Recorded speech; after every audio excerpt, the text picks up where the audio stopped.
except that the NGAP pi is fast and easy to use. In this correlation here, the correlation is about 1-to-1.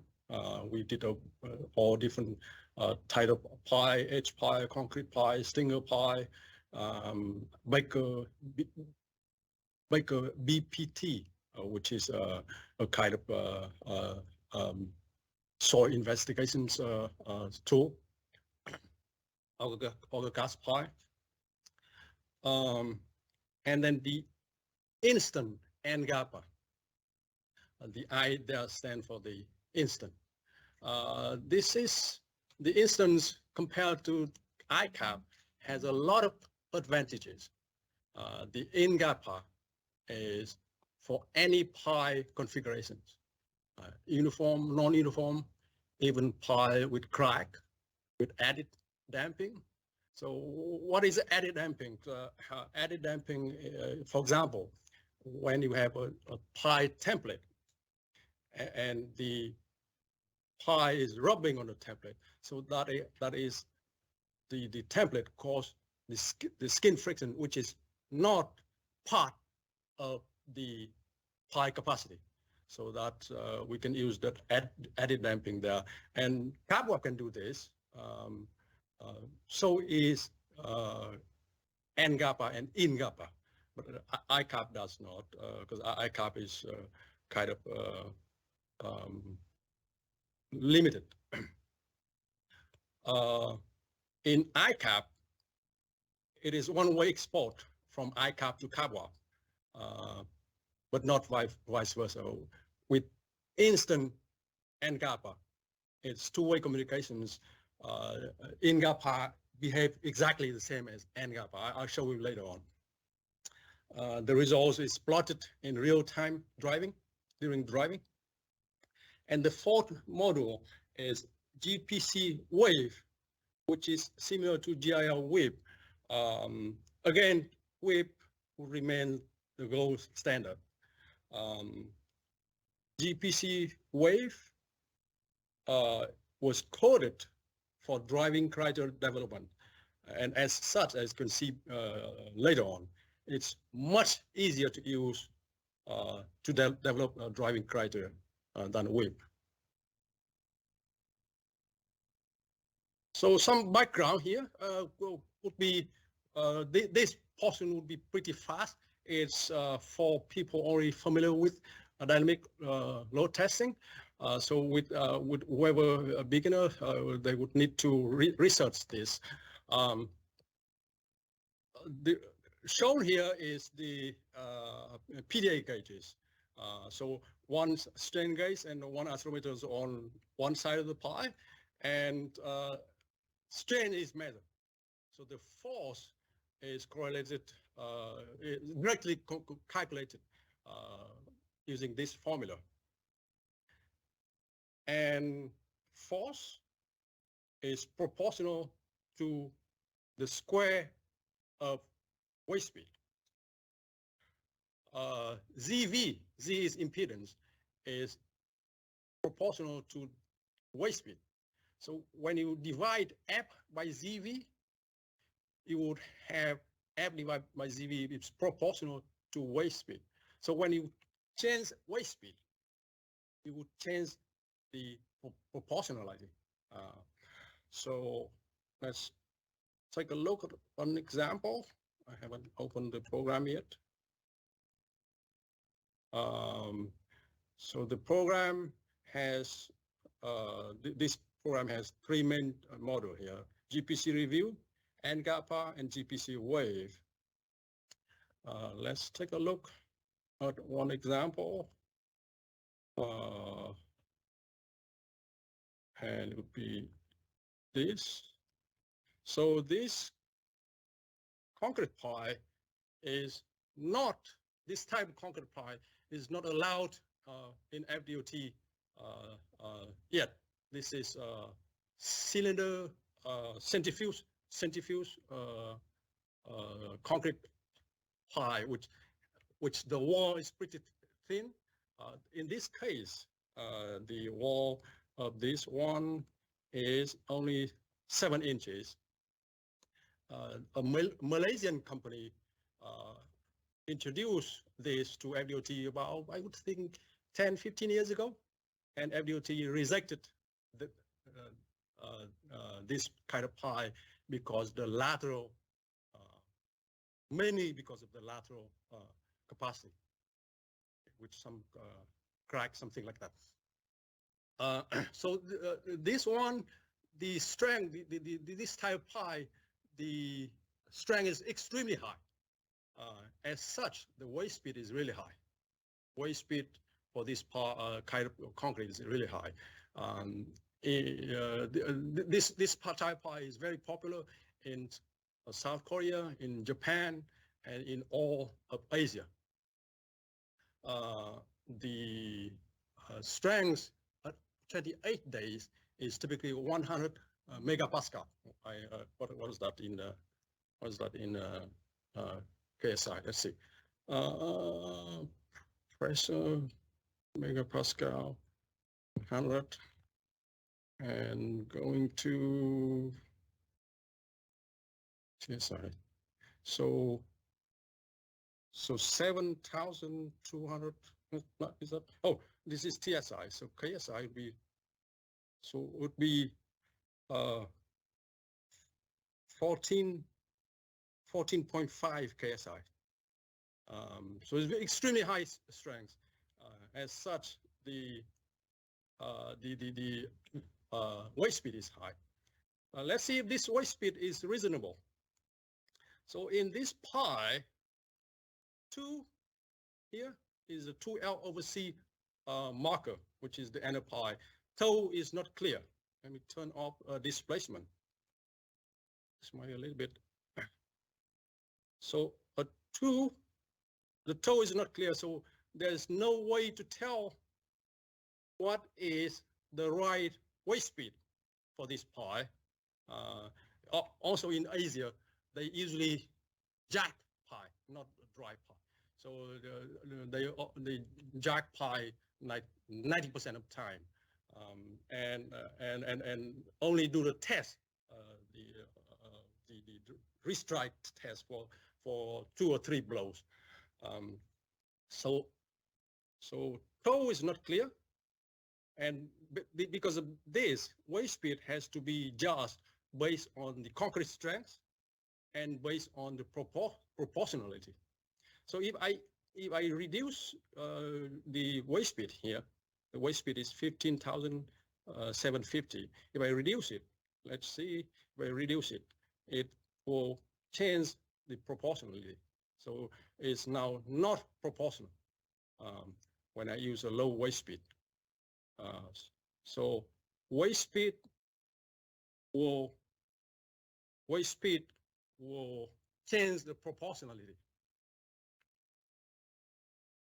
And in the GPC and NGAPA packages, it's very convenient to change the number by just click on that digit and scroll the. I'm not sure if the camera is on, but scroll this wheel here on the mouse.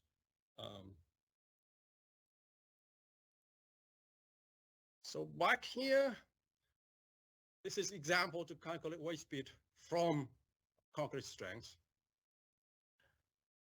Wave down is property of the hammer. So wave down represents the hammer input. Wave up represents soil resistance. So in all the documents that we've seen in the past, long time ago, they usually talk about F and ZV. Nowadays, when I present, I tend to present more about wave up instead of F and ZV. But those two are related. So when the pi has soil resistance, skin frictions, for example, F and ZV will separate from each other. So that means wave up will increase. That's very simple. So when you have soil resistance, you will see wave up increase. This is the second part of the background regarding displacement. So displacement is displacement is integrations of velocity. Velocity is integrations of acceleration. So displacement would be the double integrations of acceleration. dmx is the maximum displacement, and it occurs around 10 to 20 milliseconds. dfn is the final displacement, which is around 100 to 200 milliseconds. Now, assume acceleration error of 0.1 g, which is 1 meter per square second, or this. Then you can calculate what is the error in dmx. So double integration for 10 milliseconds here, you have almost no error. So dmx is very reliable, whereas dfn is not. When you double integrate to 100, this is 100 millisecond, 0.1 second, which is 100 millisecond. You may have this much of error. That's a lot.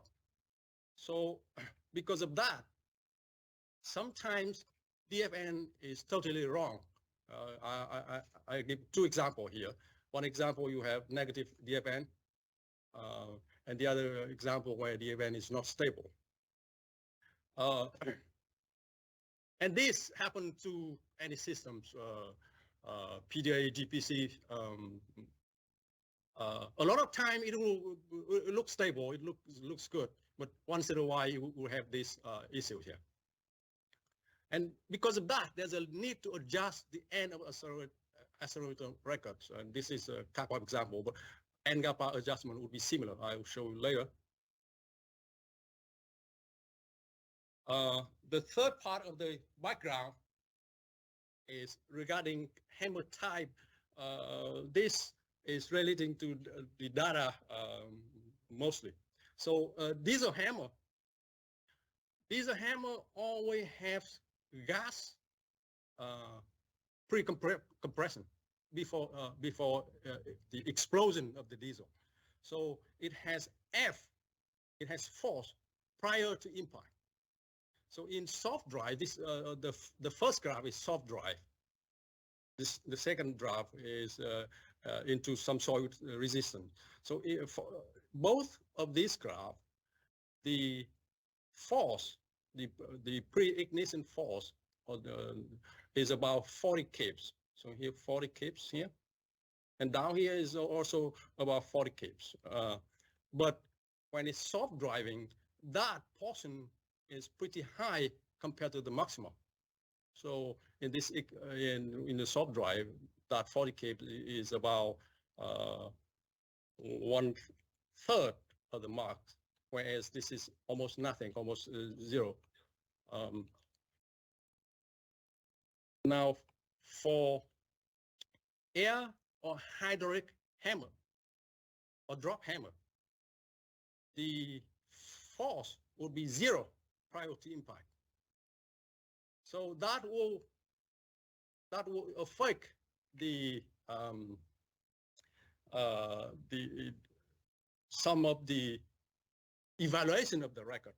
So what happens if F is more than zero before impact? So when the pi is being driven without much resistance, that means easy driving, we know that the wave up, the red one here is the wave up, is a mirror of the wave down, but 2L/C later on. So with the hammer, without forces prior to impact, this is, for example, drop hammer, hydraulic hammer, air hammer, you have this. With diesel hammer, you have that pre-ignition force, and that mirror there is because of the end of the pi I'm sorry, and the pi impedance change. So there's tension reflection at the total pi when the impedance stop. So you have the mirror there, and this wave sloping down will cause the program to sometimes misinterpret and show a beta, even though the pi is good. Let me show example, which is here pi 6.2. Open pi 6.2, yeah. So this is the example related to that. Easy driving, you have this wave up is a mirror of the wave down. See after that, and because of that, it's sloping down, and that is normal. Now in this program, to change the scale, you can click anywhere. You can drag, but much easier to just click. So click like this is to change the scale, or you can drag. And to go to the next blow, you can do this, or you can just scroll the mouse on the wheel here. So when you scroll the mouse, that go to the next blow. Another way is to use the arrow key. So you use the arrow down or arrow up key. Now I'm pressing the arrow down. That's going down toward for this graph, or the pace down. Same thing. I'm pressing the pace down. It's going toward downward the graph there. So while I'm on this screen, I wanted to show you this graph to present this in a smoother way. You can change this filter. So this filter here is only for the graph. So 1, 2, for example, 2. So average 2, that's make the average every 2 point. So that's the curve here is smooth. So the filter here is for the vertical graph. The filter down here is for the data. I'll show you later. So filter here is for the data. Filter here is for the graph.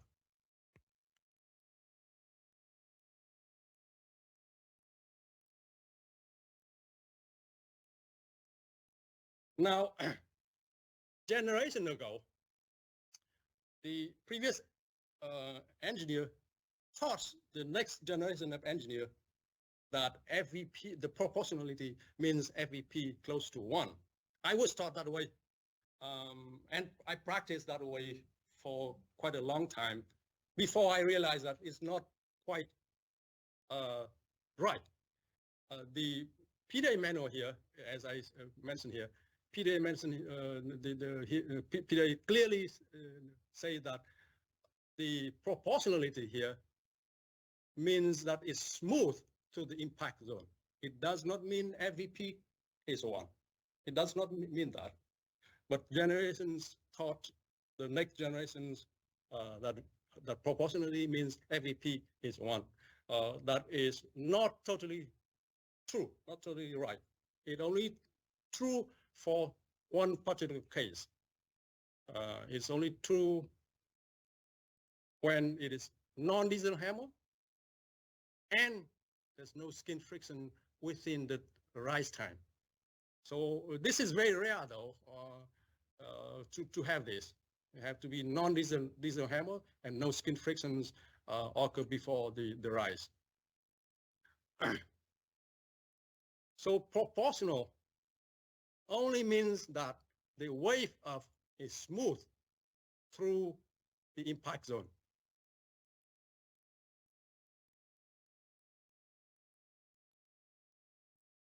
And this is, I presented earlier, when the hammer has a pre-ignition force, the easy drive, it will cause wave up to go down, and this proportionality here in this case, FVP here is less than 1, much less than 1 in this, and it's okay. The opposite example is when you have skin frictions near the sensor. So when you have skin friction near the sensor, at the distance, in this example, distance of A, then at the time 2A over C, you have that skin friction reflection. So that skin friction reflection there would cause the wave up to rise up. And obviously at the peak there are a lot of skin friction already. And that's, in this example, the FVP would be higher than 1. So the conclusion is, if wave speed is correct, and if signal matching, either catwalk or N-GAPA, can simulate the wave up reasonably, then any FVP is okay. But one of the important thing is you have to make sure that the wave speed is correct. And generally, there's no need to change the replay factor.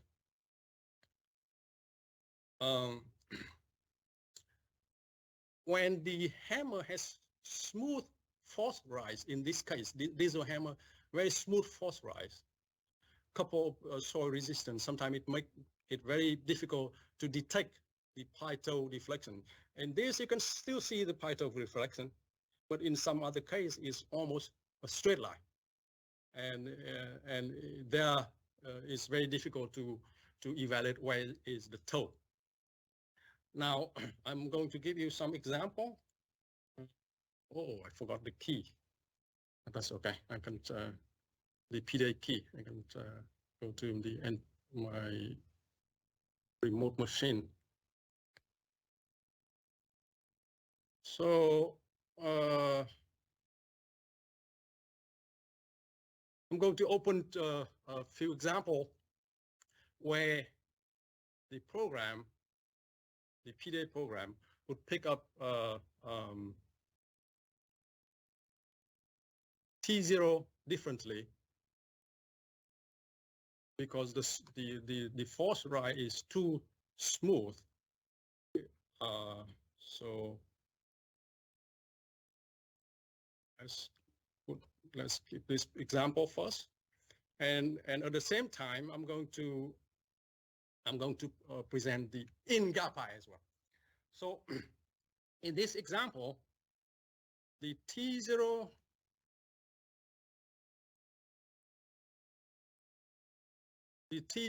was picked up a little bit late. As such, the toe is being detected late, and let's show beta. Beta. So the program would show beta of 72% because the 2L over C marker is a little bit too late because the T0 is late. Let me copy this. So from here to N-GAPA, you just copy to clipboard. Is copy to clipboard, or use the Control C. So I copy that to clipboard. I paste to Notepad. I paste this to Notepad. I save this. Save as in document, and I save this as example 1. Save, and I'm going back to this module here. Close this. Open N-GAPA, and I'm going to open that file. So right now is open N-GAPA showing all file, and when I'm opening this, it will, you can hit either OK or cancel. If you don't adjust, so if you don't adjust the accelerometer record, you can hit either OK or cancel, doesn't matter. It will show the in-GAPA result. So what it just did, that's the in-GAPA, instant signal matching. So in this, it picked the T0 around the right time, and is in this instant match here, it showed the pi 21 kips, and beta 89%. So the beta here, 89%, is different than PDA because of the T0 mark.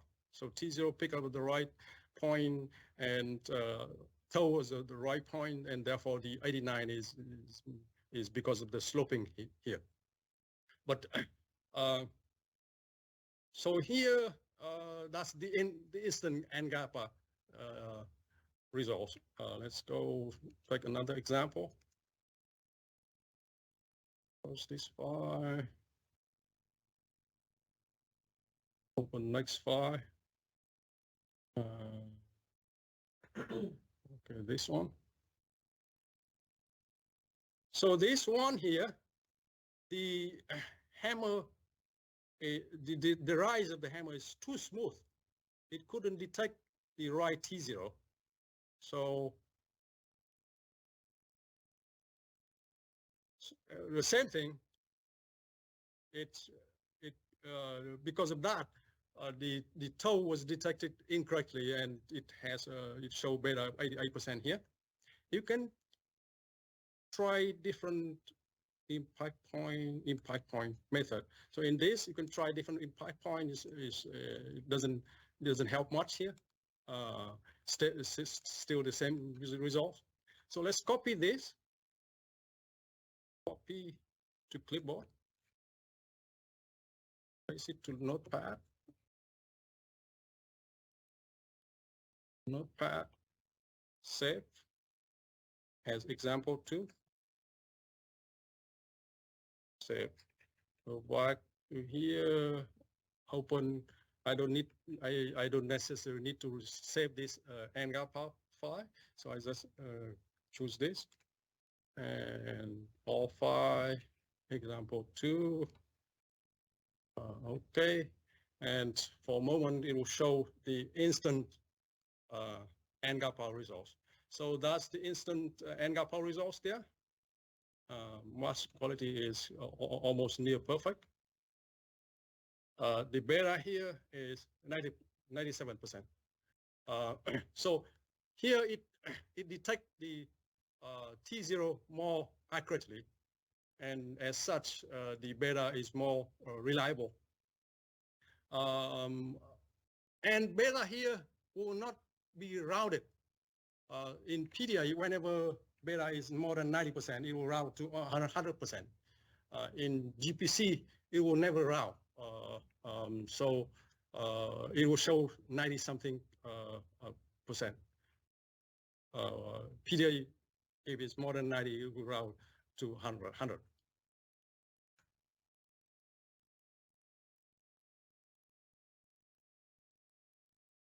So wave up is really important. We can see all kinds of different things based on wave up. Example here, almost no skin frictions. The lower one here, almost no skin friction, almost no end bearing. So the rise of the wave up after 3/c represent end bearing. So in this red one here, that's good end bearing. That's very good end bearing, and the magnitude here would sometimes represent the quake, the toe quake, if the force transfer to the toe. So if for some really large deep pi, if the hammer is too small, one of the examples that I showed earlier, the centrifugal pi, that pi, the force did not transfer much to the toe. That's why you don't see. Let's go back there. Let's go back to this centrifuge pi. Oh, I'm sorry, not in the slide. I presented live. That one, the force did not transfer much to the toe, and because of that, the toe is undetectable. And in that case, you would not be able to evaluate the toe quick based on the tensor reflection here.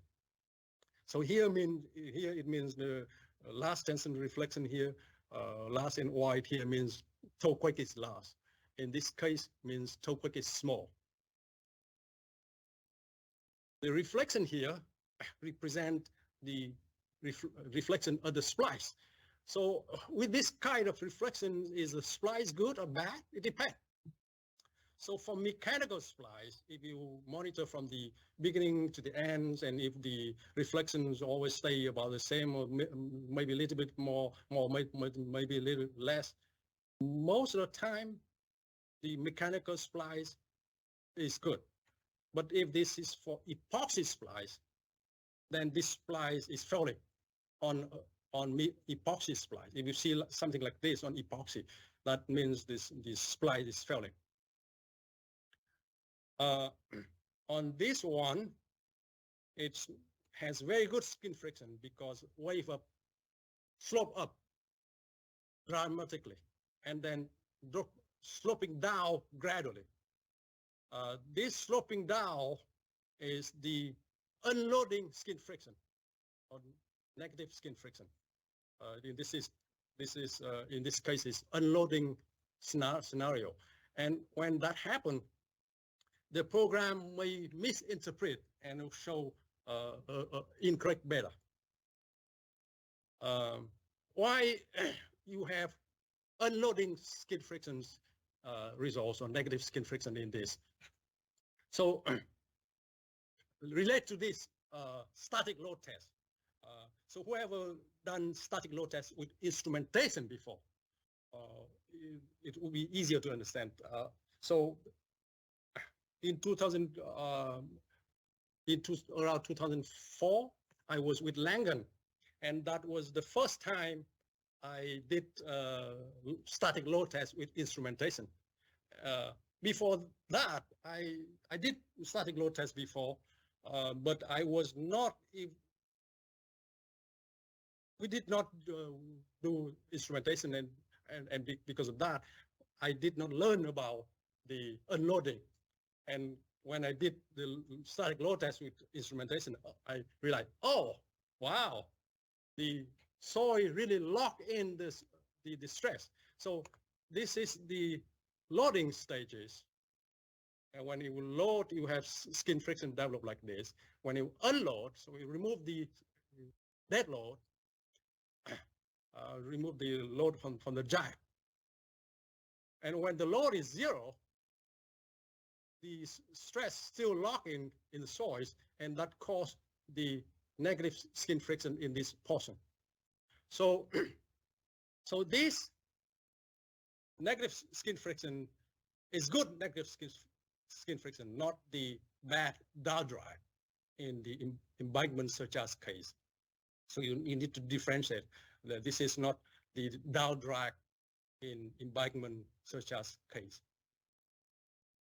Now in static load test, this unloading happened a few hours or even a few days after the loading. In dynamic load test, the unloading happened only a few milliseconds after the loading. When the hammer is still on the pie, a few milliseconds after, the unloading already happened. So you have negative skin friction of the unloading phase of the upper portion of the pie, of a long pie, arrive to the sensor at the same time as the positive skin friction of the deeper portion of the pie. So because of that, you have these unloading skin frictions.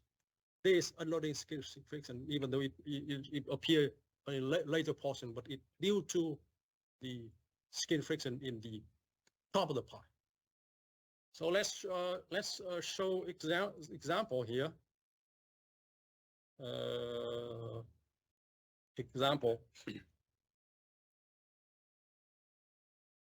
Oh, we need to close the program. So an auger gas pie very deep, very long, 145, 147 feet, 0.9 meters diameter, which is, let's see, for some reason my ear is ringing. Open. So this one has incredible unloading. So the toe is here. In this example, T0 is picked up correctly. So T0 is right, toe is here, but incredible unloading. And PDA will show a beta of 0 because of that unloading. But the pi is good, perfect. So let's copy this, Control C, and then paste to Notepad. Save this as example 3. Go to the program. Open. No need to save this. Or example 3. Okay. Longer pies, it would take a little bit more time to evaluate, but should be done really quick. And this is the instant signal match result. More than 2,000 kips of resistance. The hammer is a little bit too small for this, and beta is the 100% evaluated by NGAPA. So this is the example where it has incredible unloading.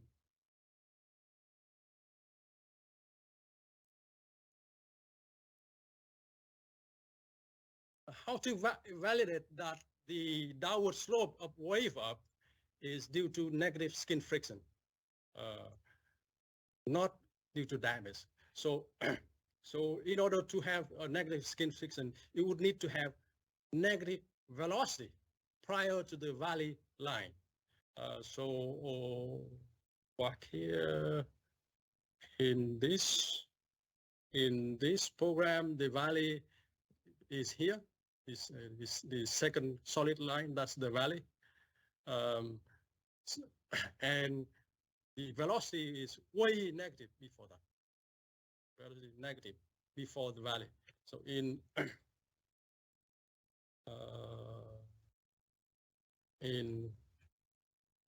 NGAPA, it doesn't show the valley in NGAPA, but in GPC, if you open GPC, it will show the valley.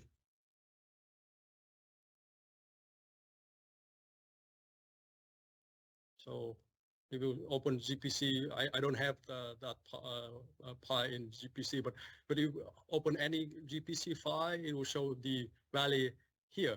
In the beginning of the drive, valley would be matching with the lowest point on the wave up, or only on easy drive, and eventually later on, it will not match anymore. It will not match anymore, but it will still mark this as a valley, which is 2L/C after FMX. So this red line here is 2L/C after this. So when the pi has resistance, the lowest point here would not match with this anymore.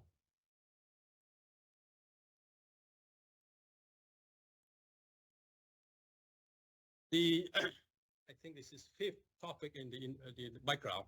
Case method.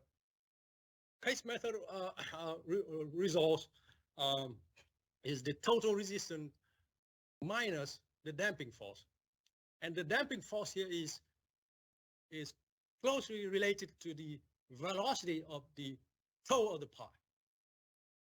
So let me show you example here. If it was really small hammer, handheld hammer, you strike on the top of the pi, because the hammer is too small, so never move.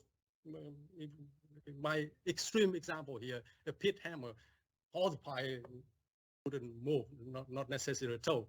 And because of that, the damping force would be zero, because toe never move. So the damping force is zero, and the resistance would be the force that put in by the hammer. So in that case, JC would be zero.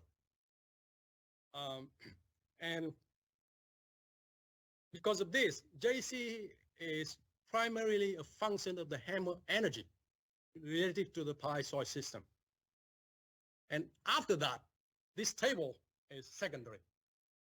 This table here is secondary.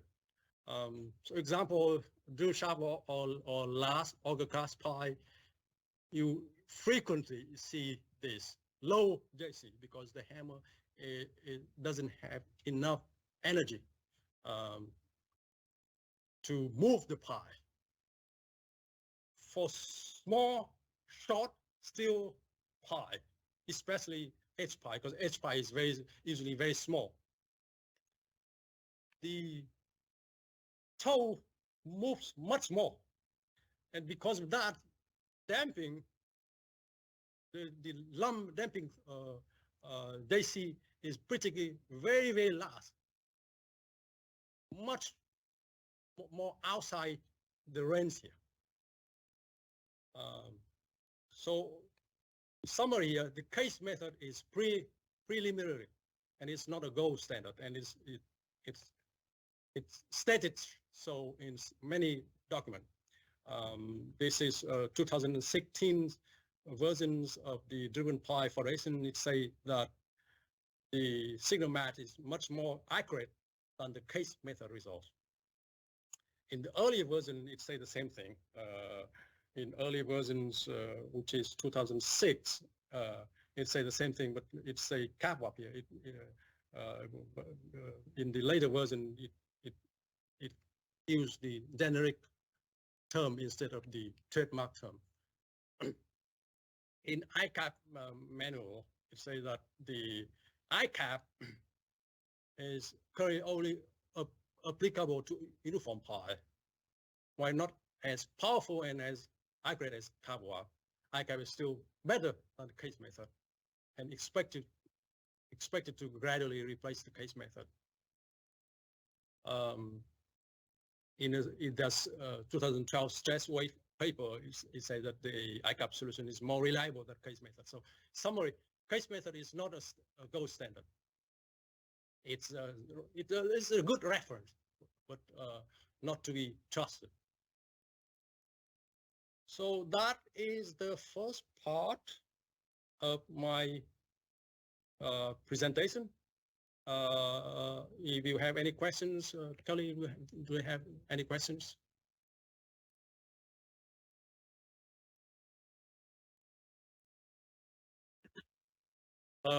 Any question here? I kind of answered it, but effectively, I see you grabbing PDA data, grabbing the text, and pulling it into your technology, so you can essentially evaluate PDA in yours. Yeah, and it's pretty fast. Mike, one other comment here. In GAPA, it's good to talk about this. In GAPA, one of the question is, would it be unique? The answer is no. It will change with the technology.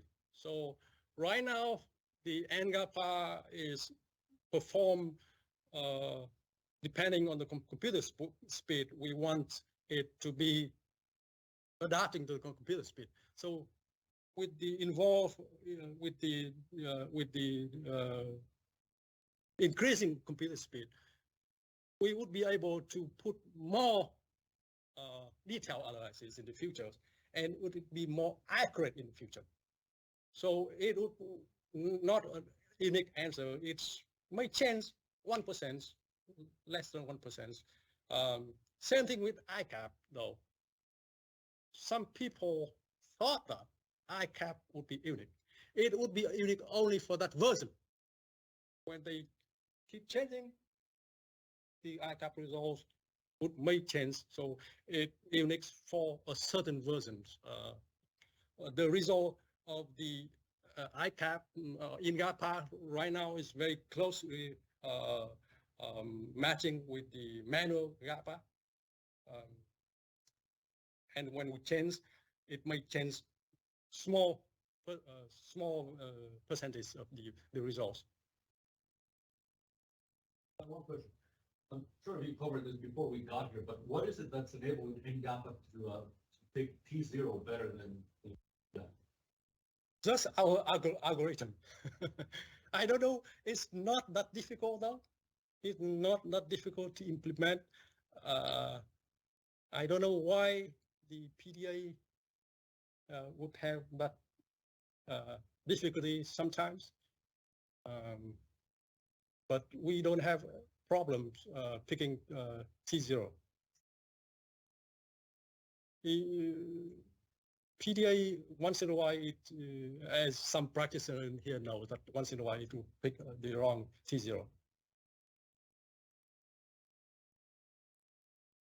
GPC also pick wave speed automatically in the future.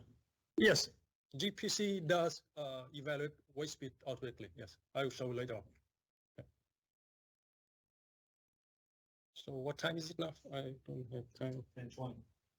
Quite early. So let's have just, oh, not actually I'm 5 minutes late. Okay, let's have a 2-minute break, 2-3 minute break, and then we resume with GPC acquisition. We have some anytime during the drive without any need to make a new file.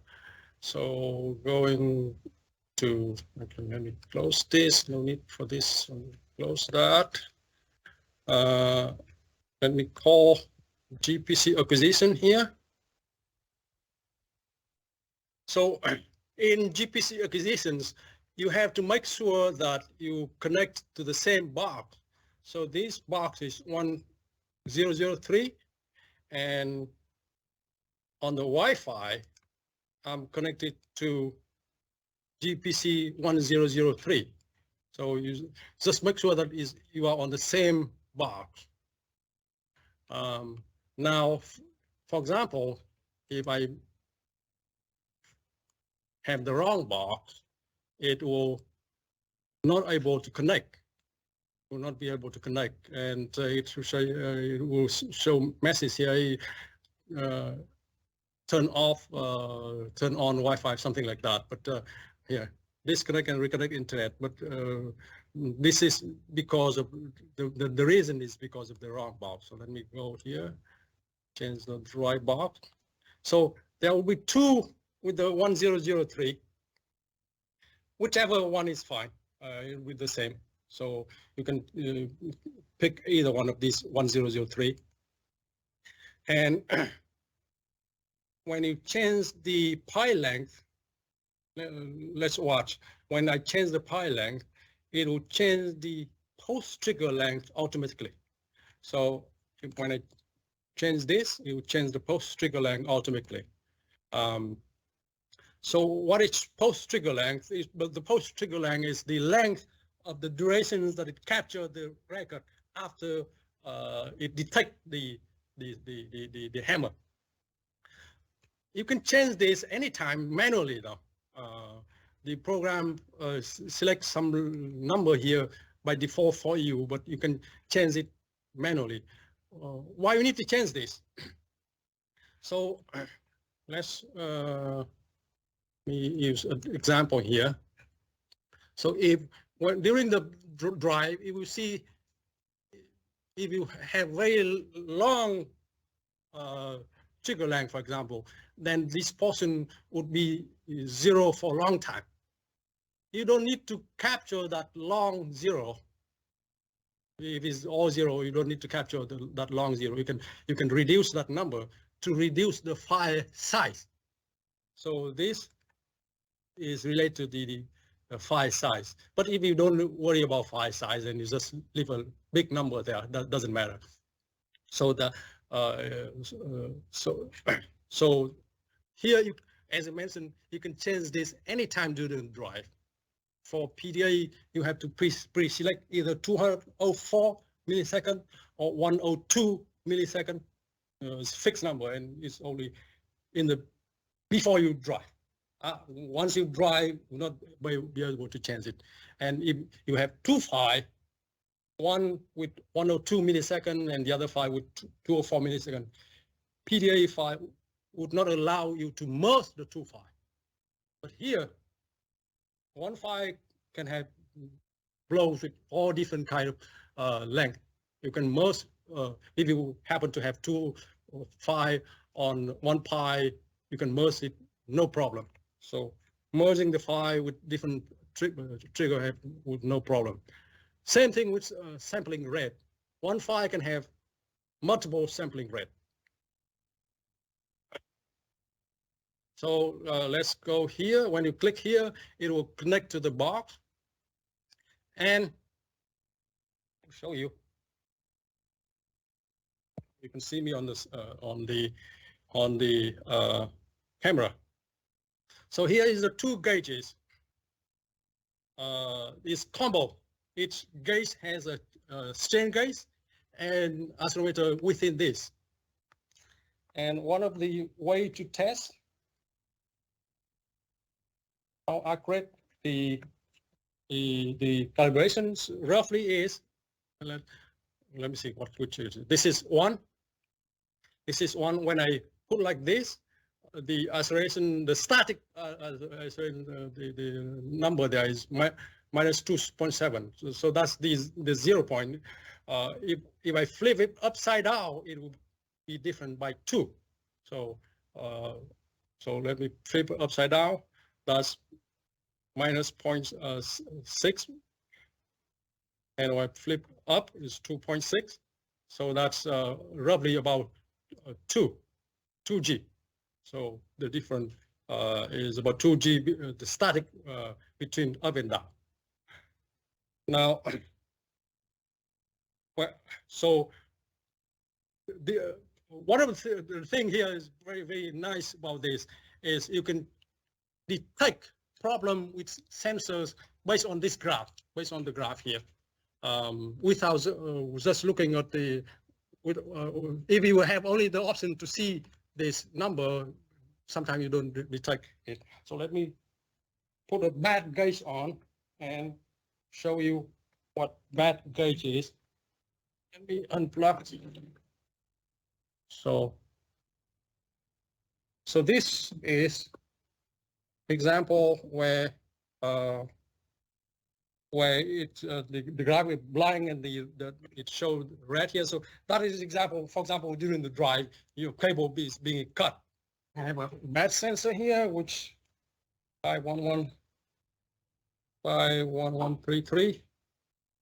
So 51133, bad one.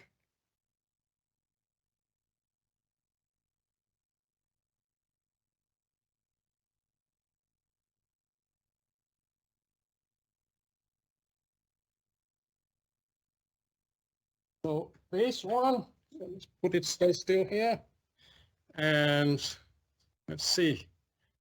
So, so right now it's 00. It looks good, but let me.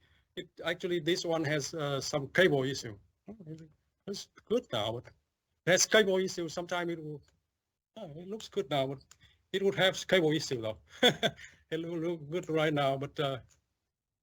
Oh, it doesn't trigger actually. Let me turn off the app here, and then only tap. So it did not trigger. So see, it did not trigger the V. So this one is bad. Sometimes it even seems noisy though. Somehow today I did not see noisy, but this is a bad sensor. When I trigger this, the V doesn't show up. V doesn't show up here. Even though it looks perfect, 0 here, 0 offset there.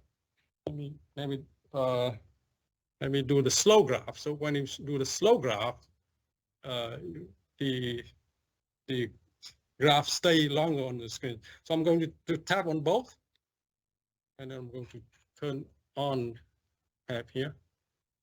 So when I tap on both, that's the results that you see on the screen.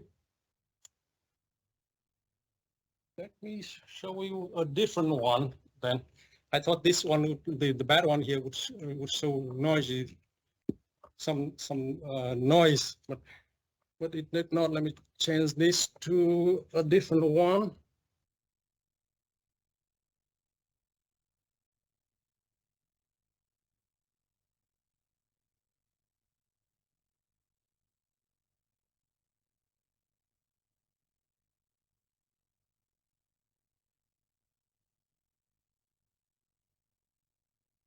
I put on the 4127 one here, and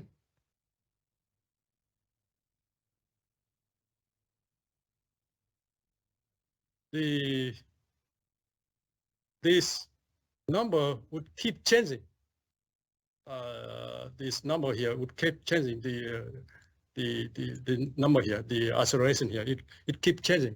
It changes,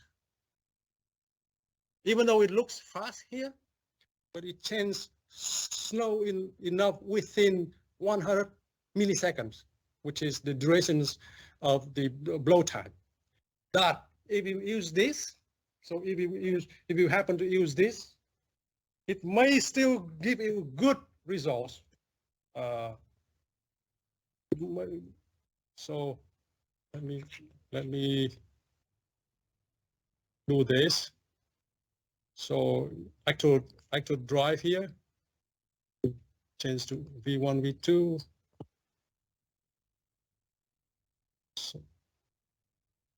So it may still give you good results because the duration is short enough that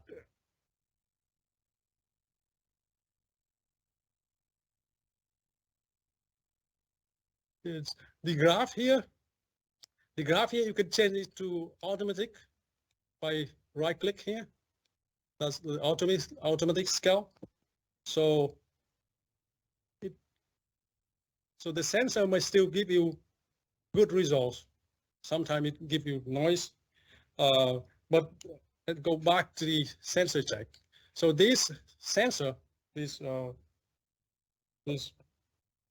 V2 sensor here, the number is not stable, and that this number is not quite good, and that is the one that may give you the error, in a small error with regard to the DFN. So let me go back to the slide. So DFN is accumulations of the double integrations to the end of the record, and it may give you a larger error of DFN. Let me unplug this. Okay, group one back in. I want to question what you're talking about. So is your post trigger time, is that where we should find the DT for that integral? What do you mean by it takes the integral to the end of the record? Where's the end of the record? Is that what we're defining with the post trigger? No, that's right. The post trigger length, yes. Yeah.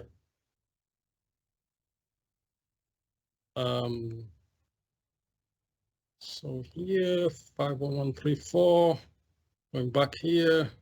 So now let me demonstrate the Wi-Fi to see what's the range it can take. And I may need I may not. Let me go walk toward the kitchens and tap this at the same time. So right now, the Wi-Fi, the signal of the Wi-Fi here, it's signified by the ready button here. So when it's flashing red, if it's flashing red, that means the Wi-Fi is too weak. So let me walk if it's flashing red there, it may be, that means the Wi-Fi is a little bit too weak. So let me walk to the kitchen and tapping at the same time. Let me see what blow number now. 26. Let me walk and count at the same time. 27.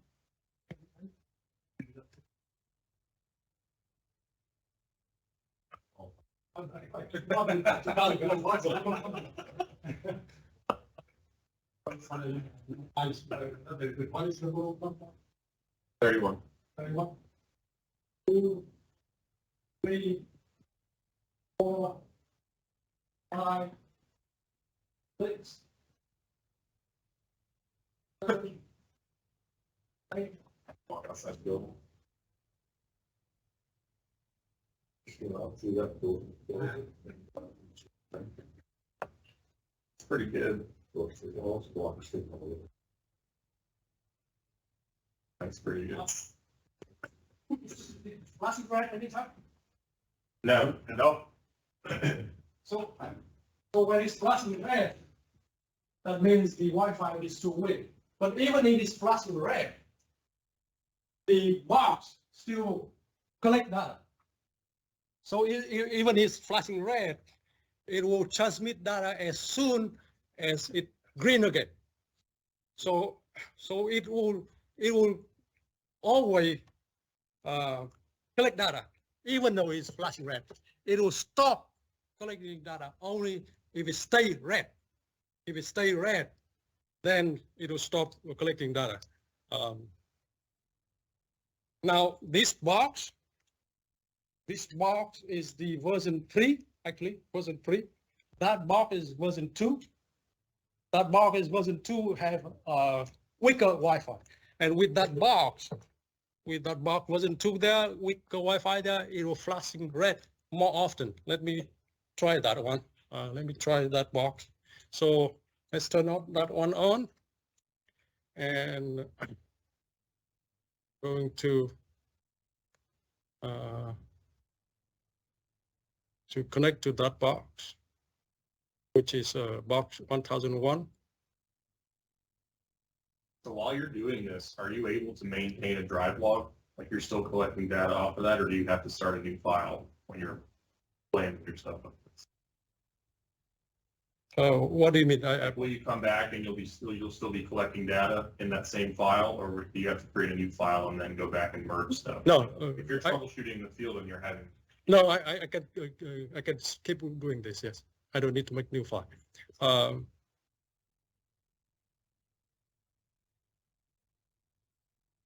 So I'm waiting for the box 1 to come out. So box 1, connect to box 1, change this to box 1. And this one is the earlier version 2. Version 1 is the Dr. Goebel, Professor Goebel's version. So we have improved this quite a lot. Version 1 is Dr. Goebel versions, which we no longer use. Let's see. Okay, let's change this.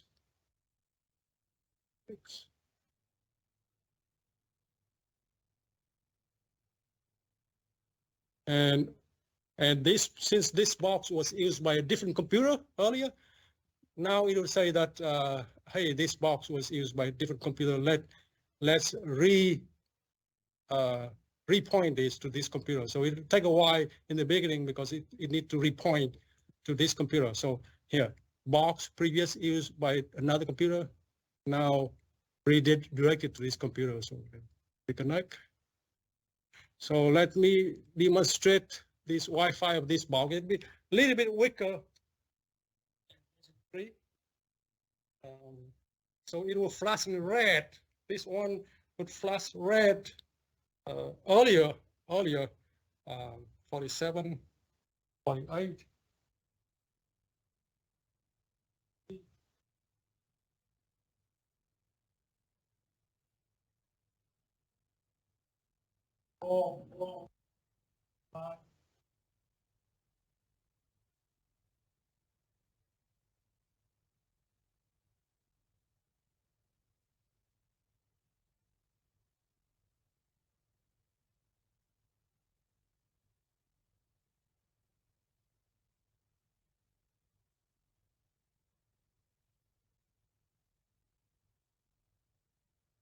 did it flash right now? No? Oh, that's good.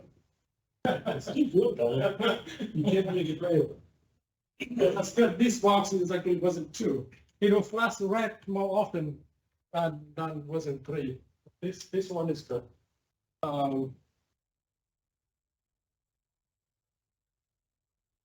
Yeah, so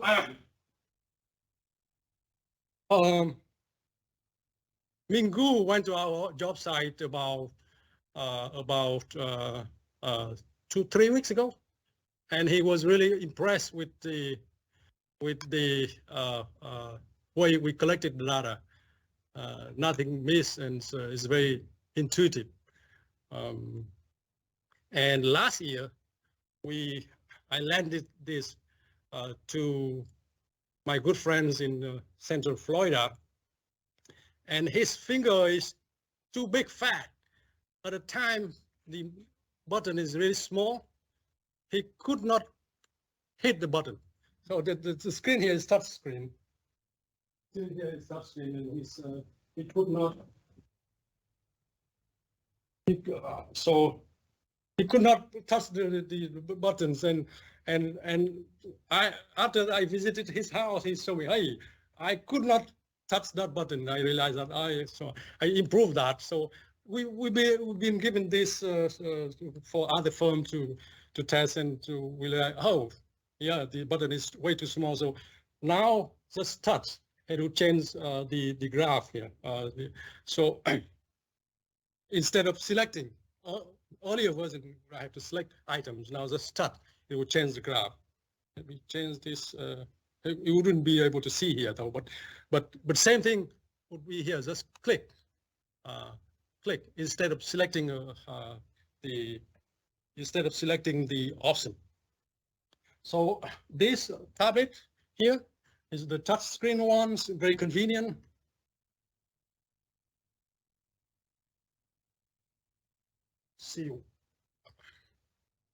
Let's see what I need to say here.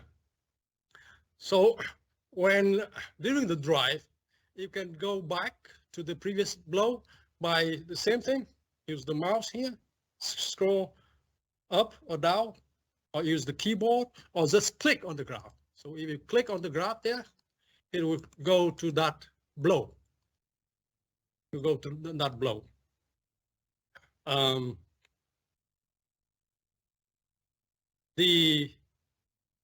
During the drive, the instant GAPA is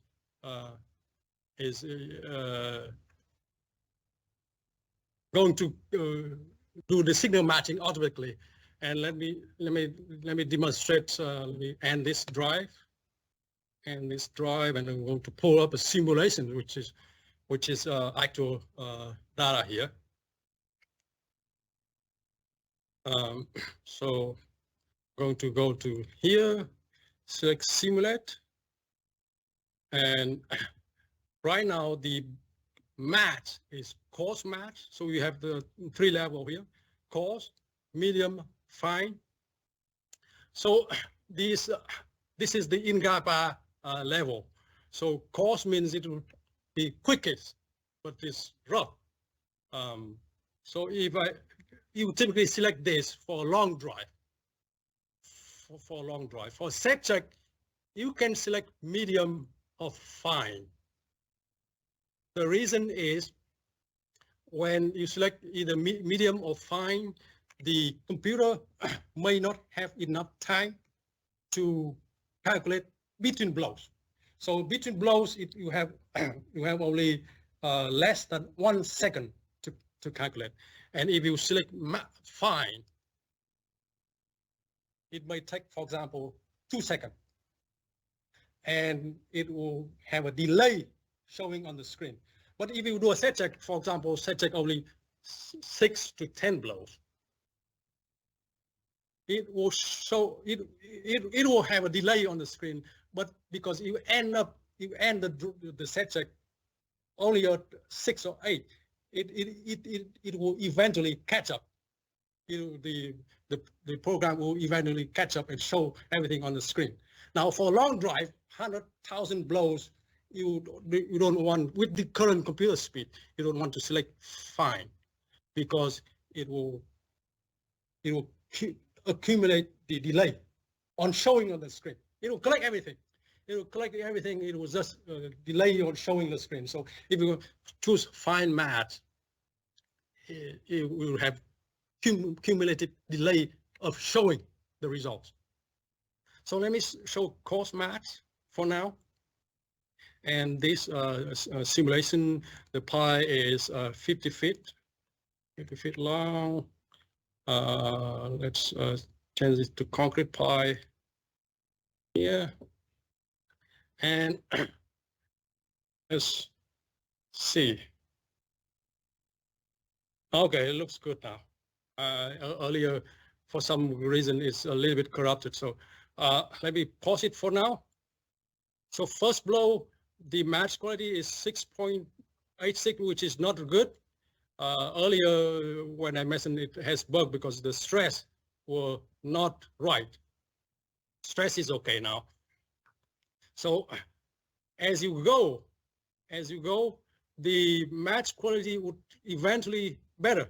The reason is the second blows will use the results of the previous blow, and if you keep going, the next blows will use the results of the previous blow. So match quality here 2.55, but again, let me pause it. Again, the first blow, it's when you use coarse, the first blow, the match quality would not be that great. Now let me close, and I use, I'm going to redo this using the fine match. So the fine match will take a little bit more time. So fine match, simulate. It would take a little bit more time. So it's doing now. So the second blow is not that good, but yeah. So the third blow and fourth blow, the match quality is now much better than earlier. That is because I use the fine match. So again, if you do a set check, you select, it's okay to use fine match, but for continuous drive, use coarse match. And I keep running now. So when I use coarse match now, though, match quality is still pretty good. The reason is it used the result of the previous blow. It used the match of the previous blow and keep improving on that. So it used the previous results and run the next blow using the results that is previously run. That's why the match quality is pretty good here. If so, the two curve here, one is from signal match, the N-GAPA here, and the other is case method. Now you can change the case method anytime. Here, obviously, I use this for still project. This file earlier use still. So let me change this. And when I change it, the graph during the drive, the graph does not update it yet, though. This is acquisition only. Acquisition because it's depending on the data collection. So in order to update, you have to click on reanalyze drive. It will update. This one, actually, the case method is not quite that sensitive. Now for GPC review, you don't need to click. There's no option for reanalyze. Earlier, the audience asked if GPC can pick up the voice speed. Yes. So during the drive, if it has good reflection, you can click this and it would auto detect the voice speed to match the toe reflection. So now the voice speed detected by the program is, where is it, 13,158 here, the overall voice speed, and it will change the top voice speed as well. So let me, for example, if I change this manually to different number to very high number here. Here. So when I change the top speed, it will have two lines. One line where the black line is for the line, the 2 LOC line based on that wave speed. It's on the pi top wave speed. And the blue line is based on the overall wave speed. So I haven't changed my overall wave speed yet. But if I match this, there will be only one line. So the number here is 14258. Let me change this. 14258. All blows. So when I do that, there's only one line. Now, so in the beginning of the pi, you don't know the wave speed. You assume some number, and as you drive, let me resume driving. So as you drive, right now is keep driving. You can click this button, and so I just click the button, didn't drive. It's automatically pick the right wave speed for you. It have not updated the graph from 1 to 15 though. If you want to update from 1 to 15, you need to click on reanalyze drive. The priority for the program now is going forward, going for the next blow, not the existed blow. So you would want to do that when you have standby time, downtime. For example, right now the hammer has a pause, for example. Now you have downtime, and you click that, it will reanalyze the whole drive.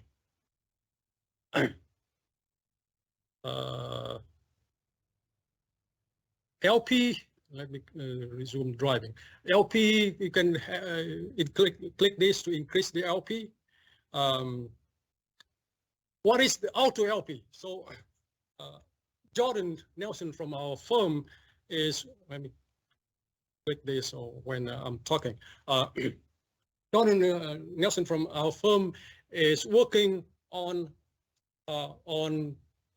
automatic device to record the LP automatically. So right now that number on the screen doesn't mean anything yet, but eventually we will have a device on the pi that pick up the LP automatically.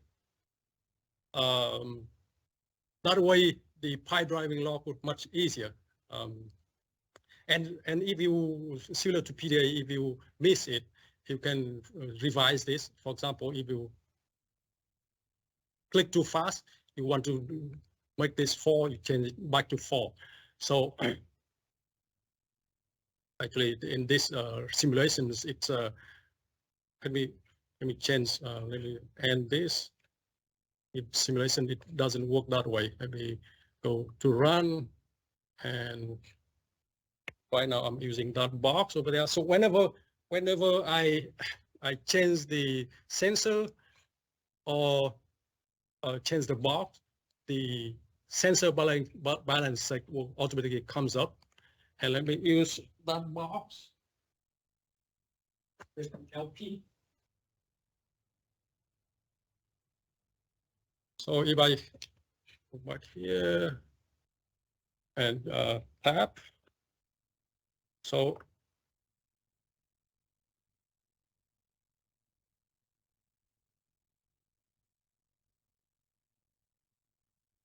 yes, the program update the I think that's the different aspect of the question, I think. So let me answer next. But when I do this, one of the V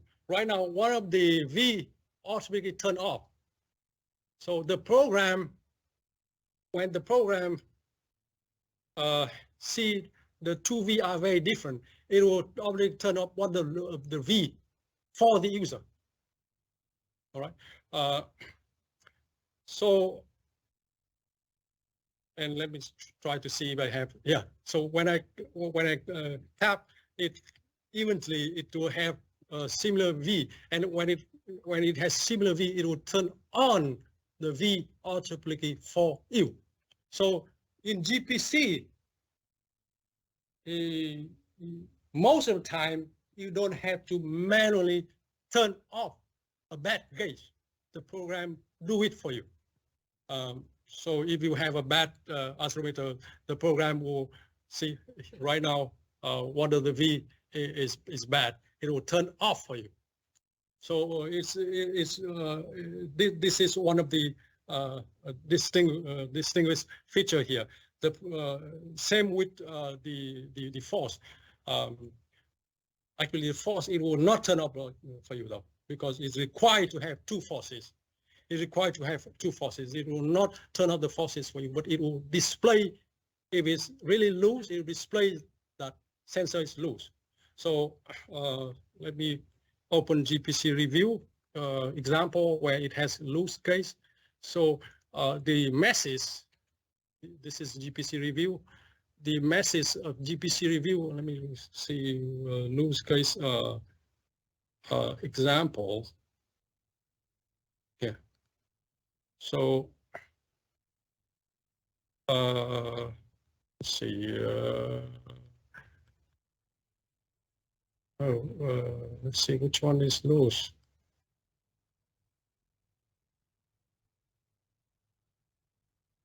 Oh, here. So the user turn off. Let me turn on. So when the user turn off one of the app, it will exclude the analysis. It would not analyze that blow. So the program will already turn off that blow. So that blow will not be analyzed when it has only one F. Now when I turn on 2F, I have to manually click this button to include it. So it will detect that the F here, F1 is loose. It say here F1 loose. So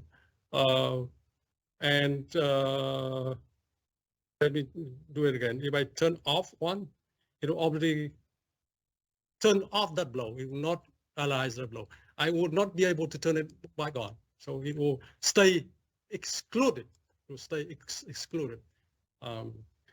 If I turn on both F, it will allows me to include or exclude manually. But it will show the message here that the F1 is loose, really bad. So same with GPC. If we see one of the F is loose, it will display the message here that which F is loose. Now back to the questions for concrete pie driving in Pinnacle limestone. There is situations where the toe of the pie is walking away on the sloping rock and causing a crack in somewhere along the pie. That kind of damage is not because of the TSX, the average tensile stress. It's because of the stress on one side of the pie, tensile stress on one side of the pie, which will not be measured because TSX is average across the cross-sectional area of the pie. So that kind of damage, that kind of crack along the pie because of the toe is walking away, will cause the wave speed to be slower over time. So if the WC in that case will be degraded over time, and if you can turn on that features by turning off this button. So if you think that you were driving into Pinnacle limestone, you turn off this option, then during the drive, the program will keep changing the WC to match the new toe. And when it does that, eventually it will show a message here that the WC is too low. So it will compare that number to the WS, And if the WC is too low, it will show a message here. Hey, WC is too low. In that case, it means that the crack is kind of severe. Toe may be still quite visible, but the crack may be severe that the waste speed, the overall waste speed is now in dangerous situation, too low compared to WS. Let's see what else. Time shift. I have to go back. So let me do simulation again to demonstrate time shift. So resume driving, and if F and V have some phase shift, you can do time shift to shift the velocity. So during the drive, this is during the drive, right? You can turn on and off displacement. It's up to you. So sometimes I turn off displacement graph, easier to see the wave up. So during the drive like this, when you click time shift, it's only a number. So it's only a number. So for example, if I shift, let me shift extremely here. Let me shift 3 point. It will shift record it will shift V 3 point to the right. That's so you have a mismatch here. I use an extreme number here to show the extreme. But so during the drive, the time shift is just a number. But if you have a pause, for example, you have a pause during the drive, then same button there is graphical visual. So you can visually see what is the best time shift for this for the blow. So so if you have a standby time, this is the best way though. So for example, in this case, the most suitable time shift may be -1 or 0 if you want to keep 0. Zero is the wave is kind of curving a little bit up. So in this it may be about -1. Or you can type directly there. So that's time shift. This applies to GPC review as well. GPC review, of course, GPC review is it always have visual thing for you to select the time shift. Earlier the waste speed. Waste speed. How come it's now like this? Let me go back to this and detect the waste speed. That's time shift. Filter point for this data where there's no noise, no the gauges are pretty good like this. There's no need to use filter point. But filter point here is similar to PDA from 1 to 6. Oh, note. Very convenient note. So let me resume the drive. Very convenient note here. So for example, during the drive, note, fuel setting 1, 2, 3, 4, for example, just click that. Okay, so there's no need to type. You can type directly here, but so here's fuel setting. Here's the note if you change gauges. Or some pre-fill note here for you.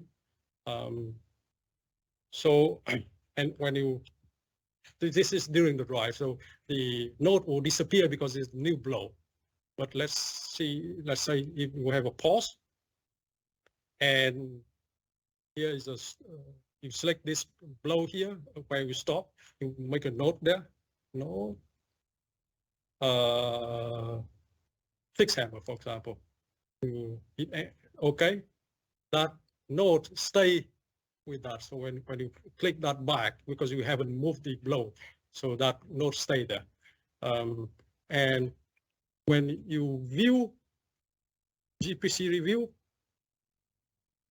the node is the node summary is here. So every time you pause, resume, it automatically have that automatic node, or the time you change the view setting, that's when you click that button earlier.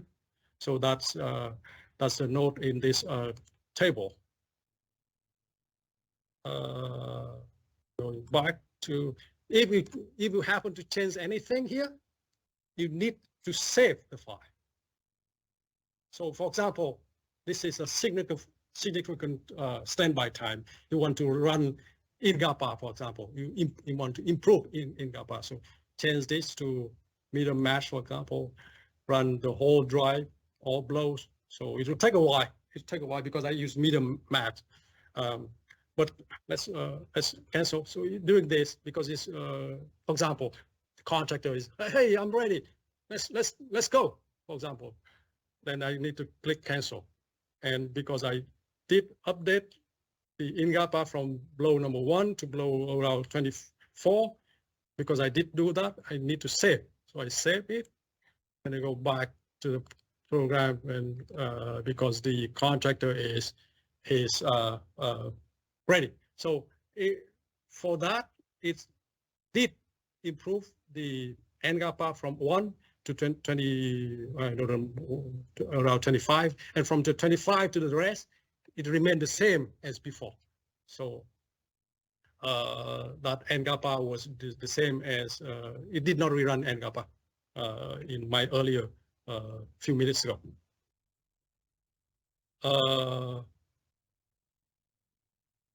Let's see around this screen here.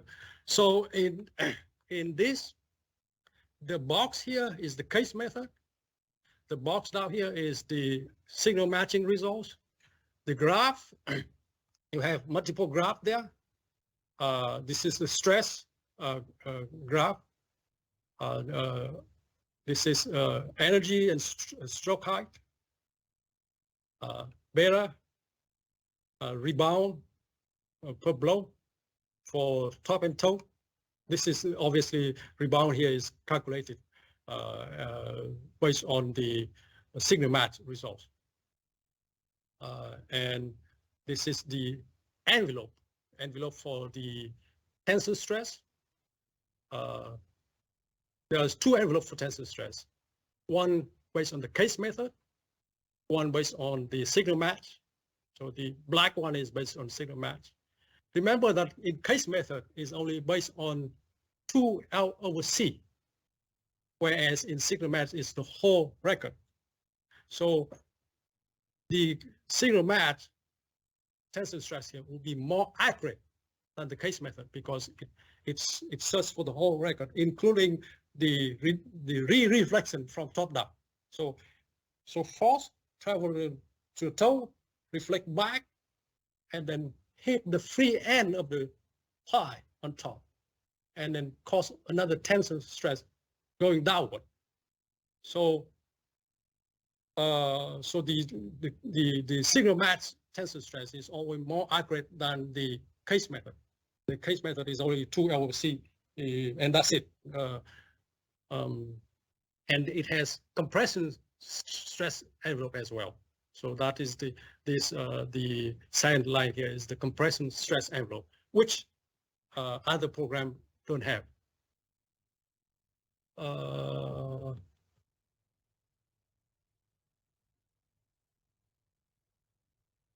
During nighttime, you might want to use the dark method.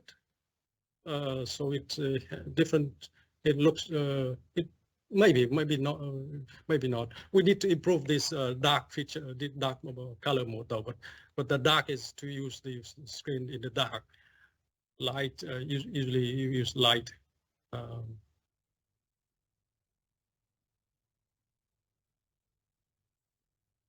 Okay, I think I cover everything in data acquisitions. Question, please. And then we go after the break. We go to GPC review will go again to N-GAPA and N-GAPA in GPC review. Any question? Hard time seeing that from here, but are there two RNX volumes of that? Yes, there are two. I turn off one of them, which is the unloading graph. So if you turn that on, it's in this case there's no unloading, so it's, let me turn off the N-GAPA. So it's already it's exactly the same as the case method. Oh, no, I just couldn't see it right. It's F and X. Okay, yeah. Now over there is there's two numbers as well. The case method maximum and the unloading case method maximum. Okay. Same is here. So when the two are on top of each other like this, that means there's no unloading.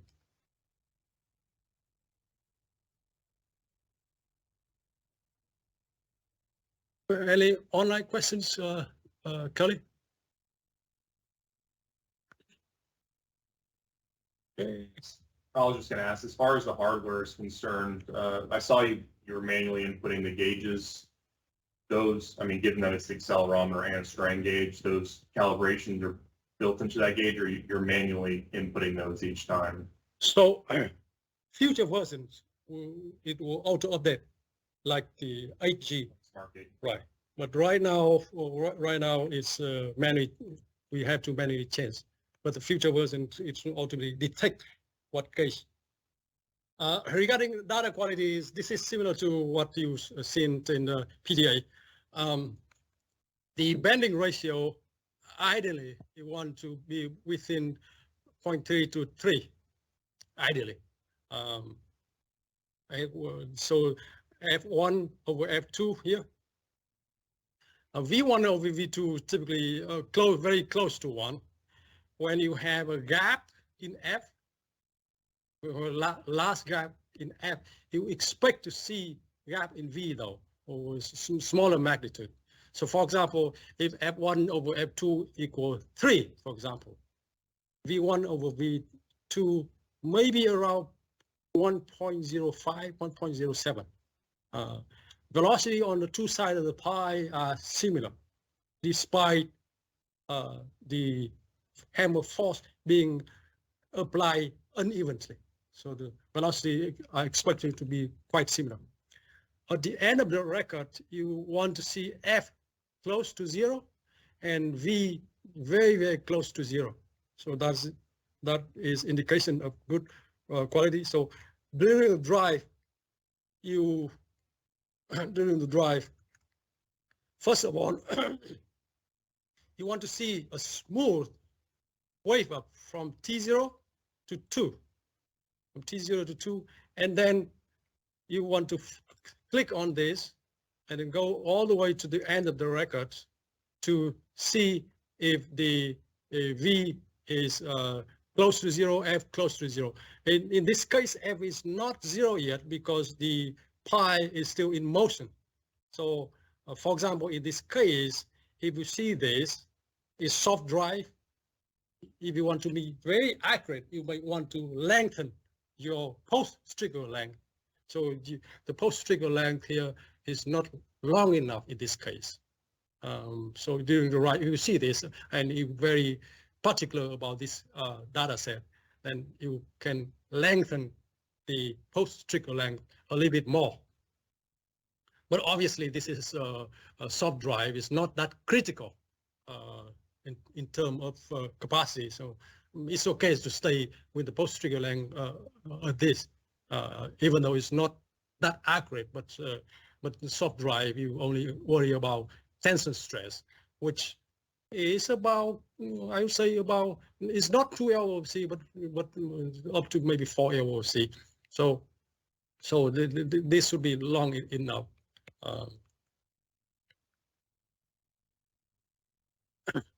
So when you see a small spike in the wave up, for example, in this case, a small spike in wave up here, can it be that the sensor was too loose in this example? or a different reason. In this particular example, the example here is monitor test pi number 4. You can open the example yourself. It is not actually because of the sensor being loose. It is because the sensor is a little bit too close to the hammer. And later on, when the pi is driven to the ground, there's no more room. Because the hammer lid is in the way, so they add a follower. And when they add a follower, let me go back. Let me open this that file. So when they add a follower, monitor test 4. Monitor test 4. Okay, so this is the point. This is the point before the follower.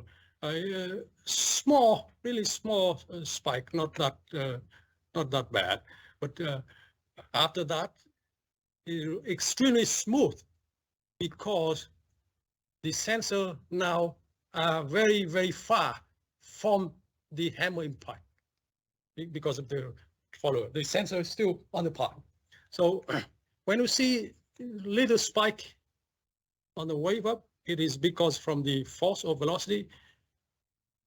Reason number 1 is sensor might be loose. Reason number 2 is actually the sensor might be too close to the hammer. Here, F1 is very, very loose, and with a lot of spike like this, the data would not be usable. So this is bad data. I need to fix the situation right away.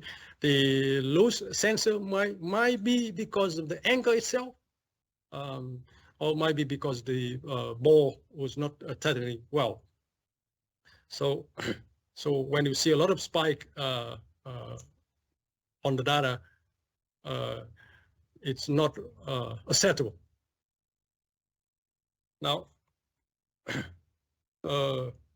force is not at the end of record when one is the pi is still, I forgot to mention here, one is the pi is still in motion.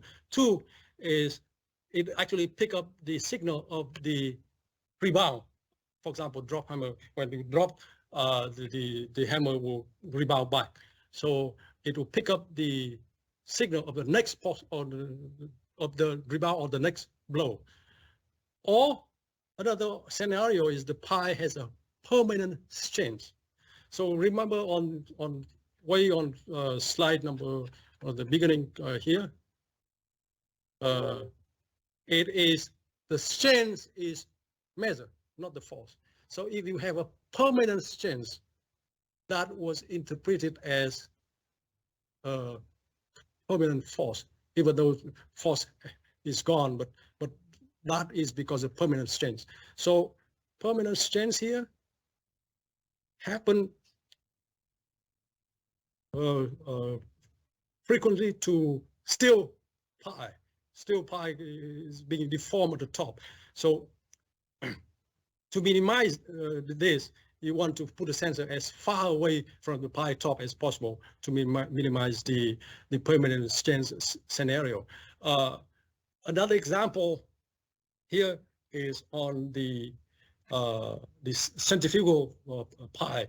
As I mentioned, the centrifugal pi, the wall is pretty thin. Only in this example, only what is that? 7 inches, and the centrifugal pi actually have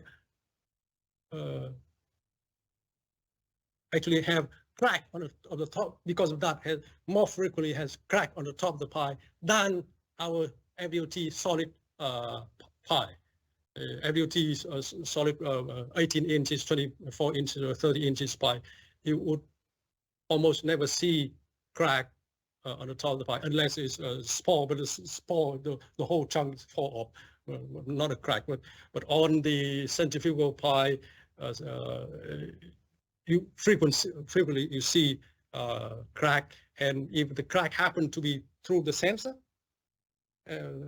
area, it will have permanent change, and this is what happened here. So this F2 sensor here is both loose and has a permanent change, loose because of the spike here. The monitor example here, it is 2D, but the pi is so small. In this example, the pi, this is a residential project. The pi is only 10 inches. So 10 inches, so even though it's 2D, it exceeds the standard. Standard call for only 1.5D. But even though it's 2D, so it met the spec, but because the pi is so small, the physical distance is too close.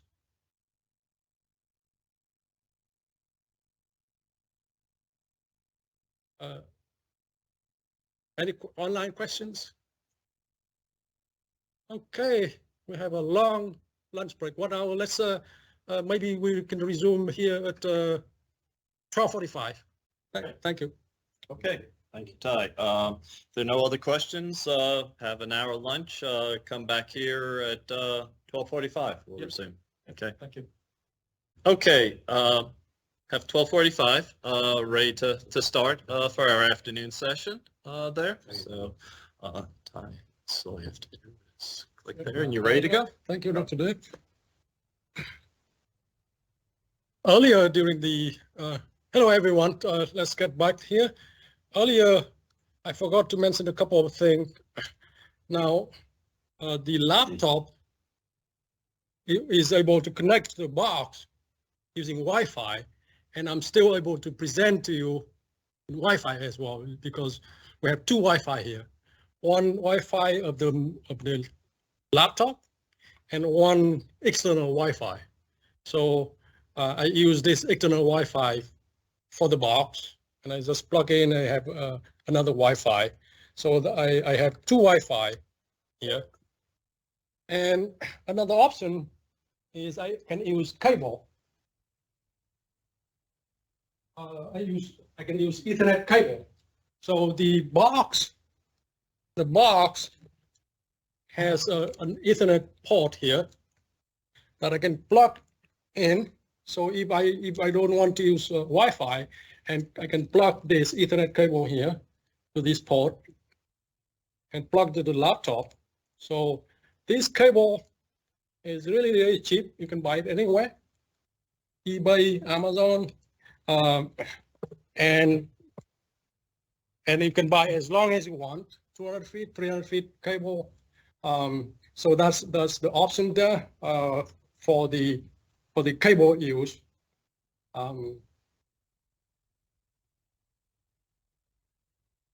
For the 8-channel system, you can do 8-channel system.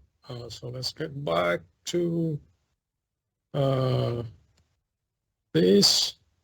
You can do 8-channel systems, which will require, right now, it's required 2 boxes. So one box with 4 channel, the other box with 4 channels. So you would have to have, in this case, 2 Wi-Fi to 2 boxes, for example, or one box using Wi-Fi, the other box using cable. In the future version, which Jordan Nelson is working on, we only have 1 box for 8 channels. So he will have, that will be, so as I mentioned, this is version 3. Version 4, 1 box would have 8 channels. So that's, so you don't have to use 2 boxes. So just 1 box, 8 channel. So that is acquisition. Now let's get back to the PowerPoint. Now we are here. As mentioned earlier, NGAPA is similar to CapWAP. And this is from CapWAP manual. The successful capacity of evaluation has little to do with blow count calculation. The capacity is closely related to how high the wave up rise up. So the wave up rise up within 3 hours over C, that is closely related to skin frictions. And the next 2 hours over C is closely related to the end bearing. So how high the wave up rise up is directly related to the high capacity. So blow count would change the capacity a little bit, not much though, with regard to blow count. So if you don't have to do driving criteria, you don't need to match blow count. But if you do driving criteria, then you do need to match blow count because when you match blow count, that is the conditions for the post-wave equations to do the analysis for the driving criteria. The model for signal match is exactly the same model for CAPWAP. So you here skin quake. The ultimate skin friction will be reached when the displacement reaches the skin quake value. And this is the skin quake unloading skin quake. In CAPWAP, QS unloading divided by QS is called the quake ratio, which is written as CS in CAPWAP. Now in NGAPA, it's in NGAPA, let me close this. NGAPA, any example file here.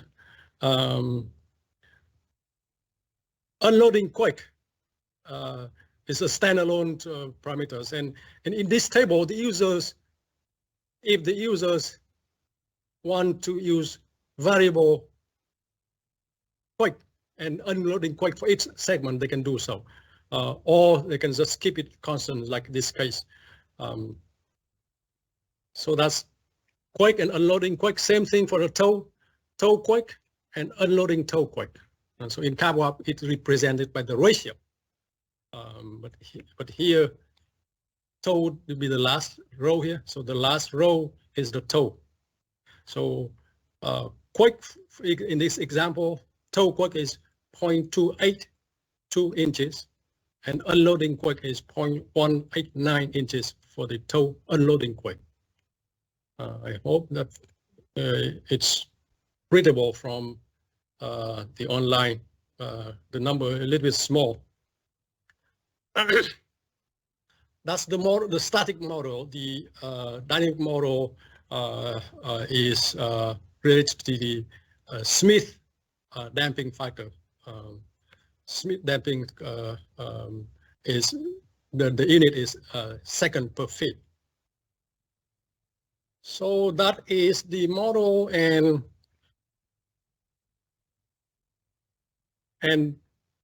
instant GAPA and GAPA is the have the exact same model. So when you just collect the data back, let me open a file that has not been processed. So I go to raw here, haven't processed. Let me pick this one here. And this one has not been processed, and the wave speed here has not been corrected yet. So the wave speed, top wave speed is different than the overall wave speed. So let's click on auto detect. Oh, auto detect wave speed. How come is no, blow number one is earlier it's not highlighted, but I changed blow number two. Auto detect wave speed. Are you okay with that? Yes. So let's run it, and it picked the wave speed now of 13,438, and it rerun through the whole drive. So right now it's rerun through the whole drive. This rerun is only for the case method. It has not rerun the NGAPA yet. So let's wait for a couple minutes here for it to run through the case method. This drive has 1,630 blows. So it will update the case method here, and I can let's run it through. I can cancel it. It will not update the rest, but later on, I can cancel that because I know that in the next step I need to rerun it again, so I can cancel that. Now flow number 2 here, match quality is 6.96. This is because in the field, that's from the field. Earlier it did not match it, and if I click on manual GAPA now, it's totally different results though, because the wave speed has changed. So it here, and the match quality is actually worse than before because I just changed the wave speed. So let's run this. So when in GAPA, usually the default is not, this option is not checked. So you would want to check this in the manual GAPA. So you check that. What it does is it will look for the best damping option for the skin and for the toe. Now the auto procedure is either F3 or F4 or F5. That's the auto procedure. The most, let me click F4. The most third one is F4, and that's what I typically use, just F4. That's similar to AutoCAD one. So it's done for this one, and you can keep trying to see if it's improving. Now there's a manual in the website. So if you go to the website,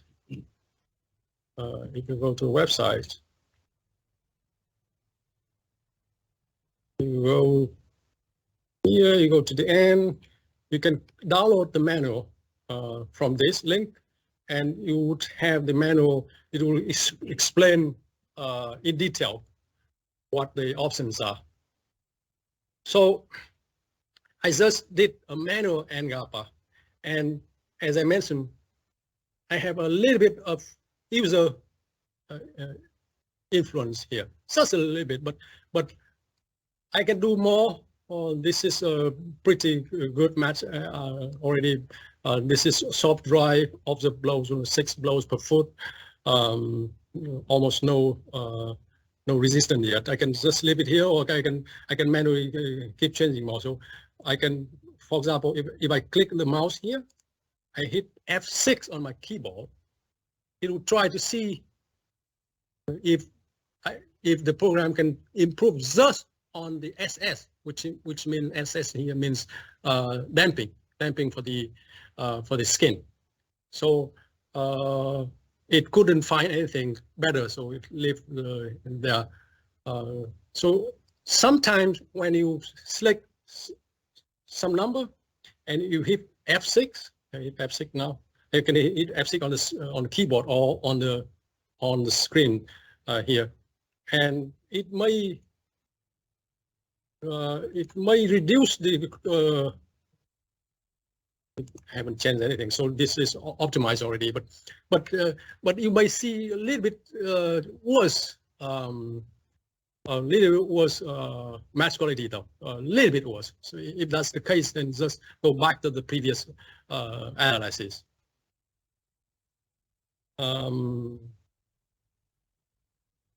So now let me go back to GPC, and because now it's resuming the analysis from before, but this resuming is just for the case method, not for the NGAPA.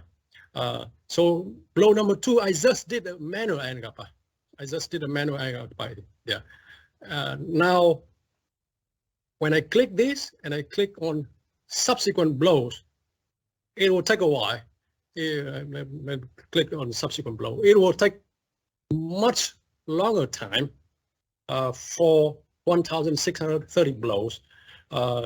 Each blow would take approximately 1 second. So the 1,600 seconds, that's pretty long. What's that divided by 60? That's is at almost 30 minutes.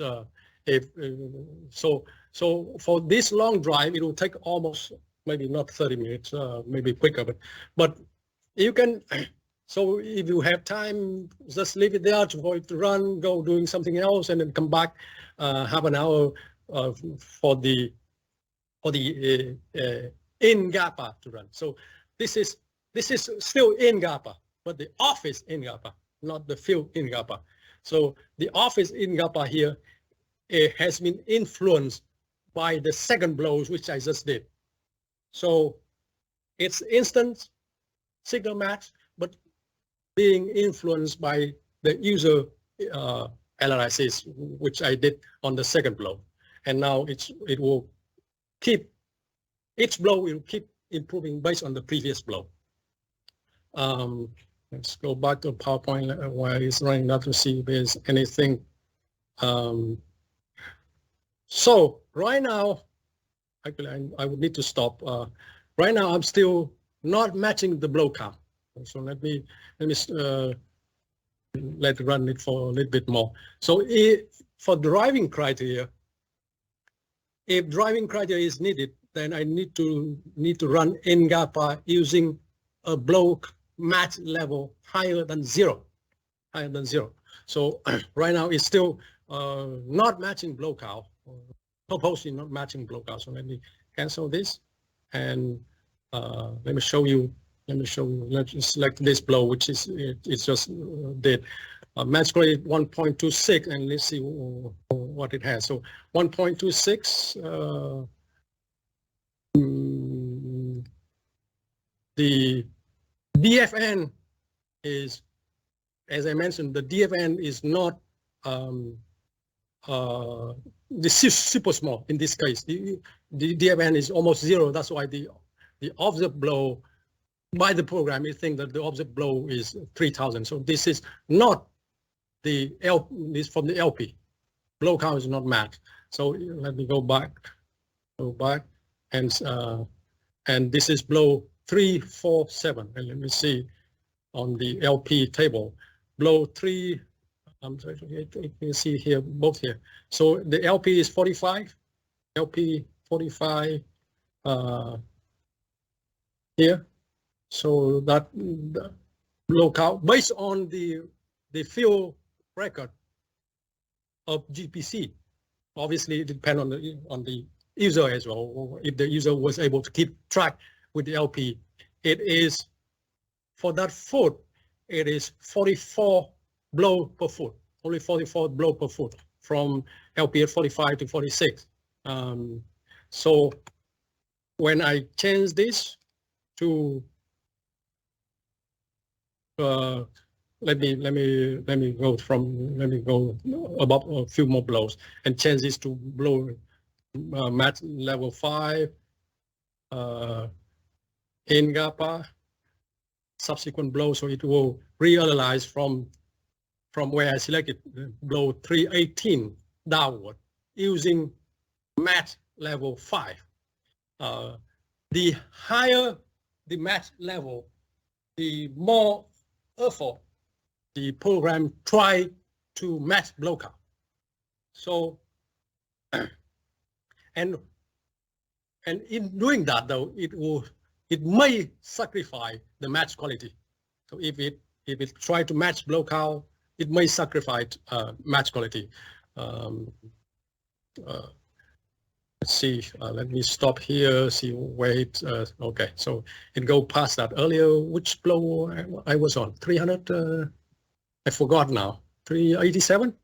Let's go to 387, 387. So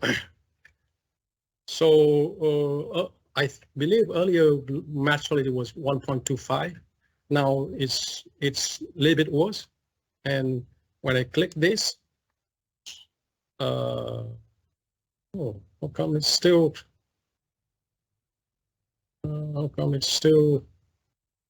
not, let's see. Maybe I have to do everything. Let me do this first then. This is going to driving criteria. So let me correct this LP first. let me show you how to correct LP. So I have a driving log here. I have driving log.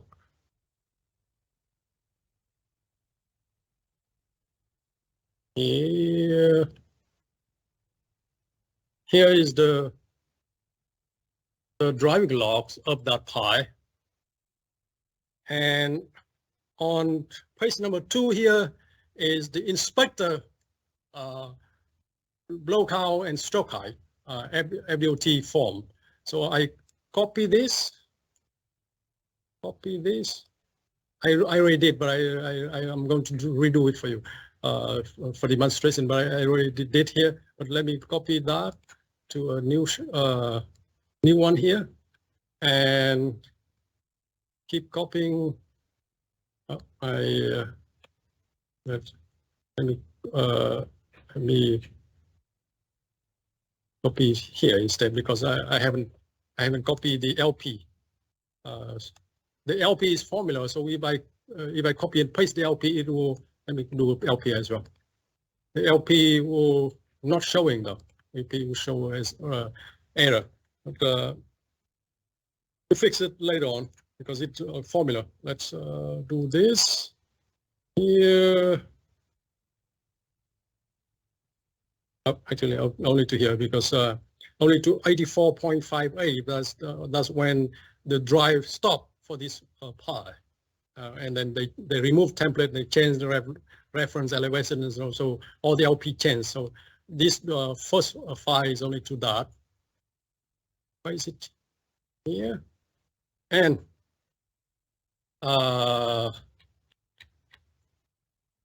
unmerge all this.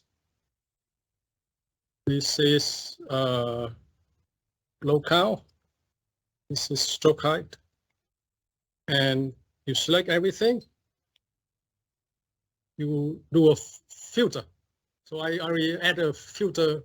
I already add a filter shortcut here. But if you want to find where it is here. Filter here, filter here. I already right click and I add that filter here, so because I frequently use filter. So you filter that, filter out the blank, so it's not showing the blank. Now, let me copy this to a new sheet.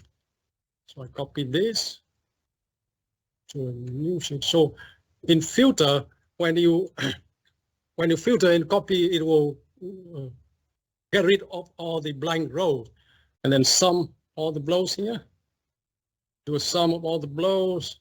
So it has 1,693 blows, which is more than GPC. The reason is on the saximeters, whenever start and stop, if the inspector is not being careful, it will pick up noise. It will pick up noise on the saximeter. So there are, those blows are the junk blow, and I can tell that there may be junk blow here. Let me zoom up a little bit.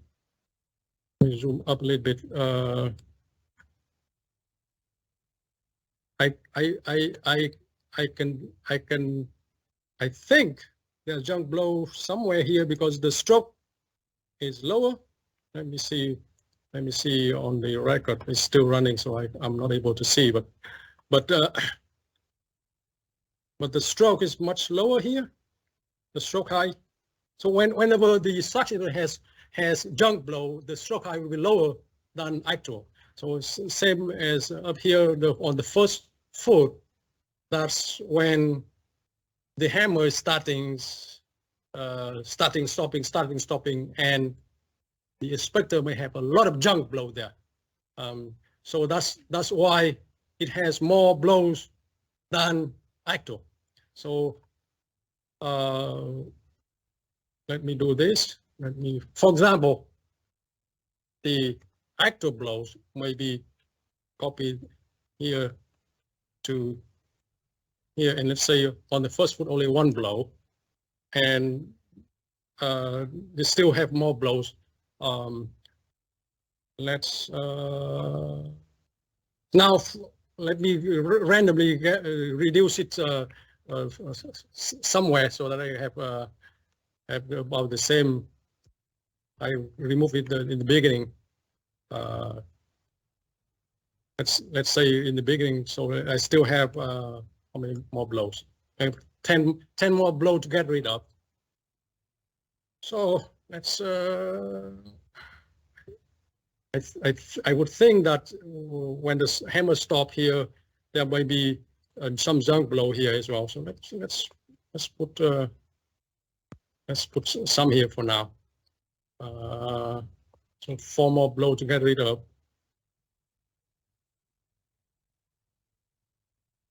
Let me see on the note. I don't know what LP is this. So stop to remove template, person change. So whenever that stop, there might be some junk blow. But anyway, let me just quickly change something here for now. 34. So now the blow count, the total blow count is matching. So let me go back here. Stop this analysis. So for the LP revision, so actually I have to do the sum first. So this sum of this and this cumulative sum. So this to the end here. That's the hold on. B2 no B2. Oh, what the heck? B2. Copy all the way down. So this is the cumulative sum, which is the blow number. So I copy this to paste to this. So now the blow number is from that Excel. The last LP is 84.58. So I need to change this to 84.58 and then recalculate interval. Recalculate interval means recalculate this column number 3, which is the blow count per that interval. So recalculate interval. So now I have the blow count revised. So hit OK and redo this. So I have to redo this. Let me hit all blows. So what all blows mean? All blows means it will redo each blow using the existing results of that blow. So earlier in GAPA, the result is stored there, and it will reuse that to improve it. So let me. One of the weakness of this program is it can be open only one time. It cannot be open multiple times. So even if you call the program, if you call the program, it's not going to open multiple times. It's only one version here. So if I call the program, where's the program? Oh, I don't have it here. I thought I have on my desktop, but it will not be called the second time. So if I want to open another version, I have to use the program. So I'm going to use the program to open the analyze file. So I have another analyze files already. So let me open that while the program still calculating. The other program still calculating in the background there. So here for L pi 5. Oh, I did. And then let me see if this latest file. The date is September 4.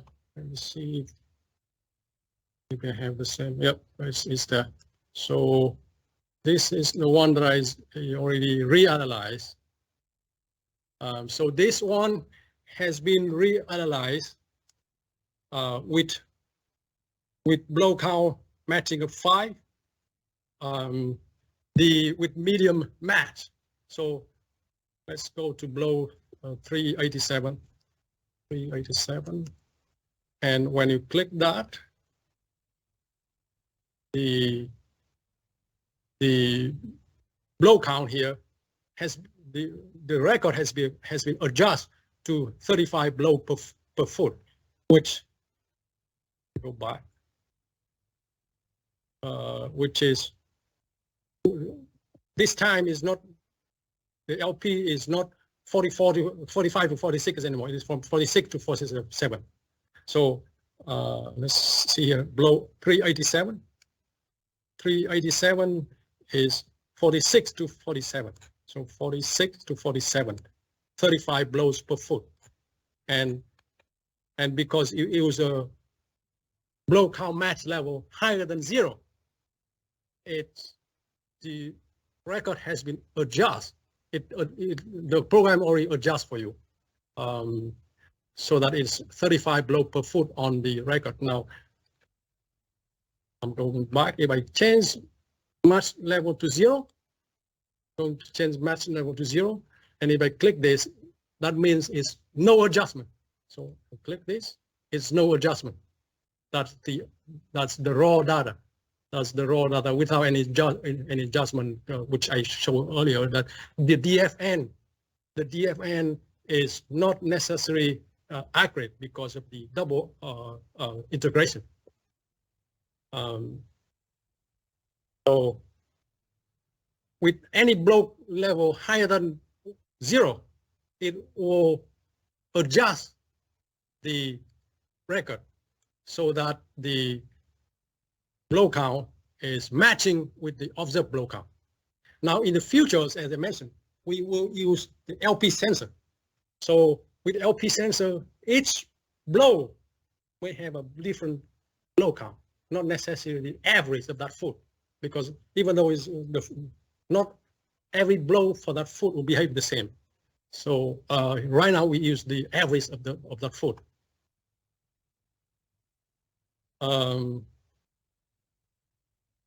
Okay, let's go back here.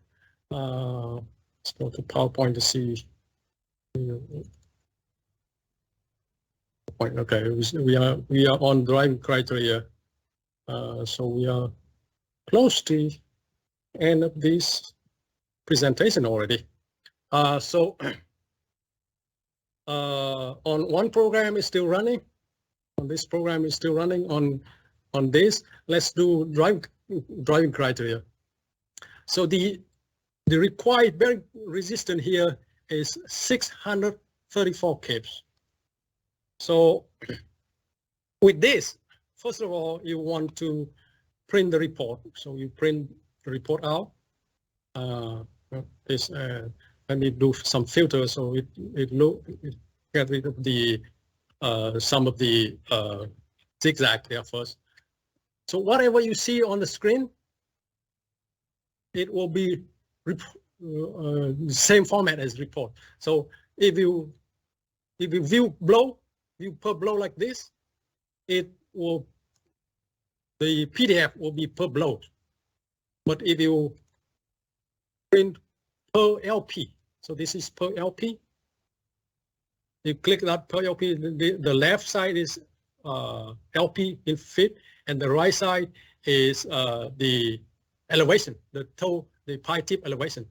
Now, I forgot to mention that some of the graph, because of the space not enough, we only show the legend when the mouse is hovering on the graph.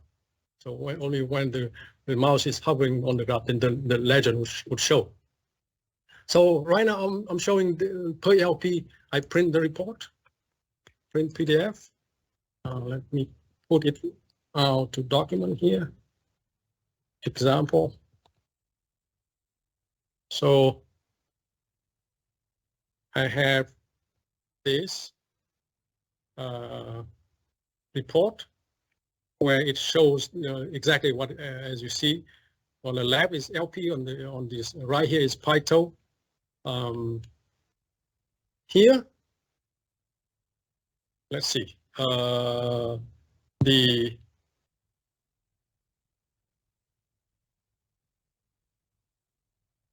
NBR is 634, so this is the foot, the 80, this is the foot here, let me highlight it, this is the foot that just exceed the LBR, and we have a few more feet here. So I want to do a driving criteria on this foot, the NGAPA, average NGAPA for that foot is 784. Stroke height average is 7.23. So,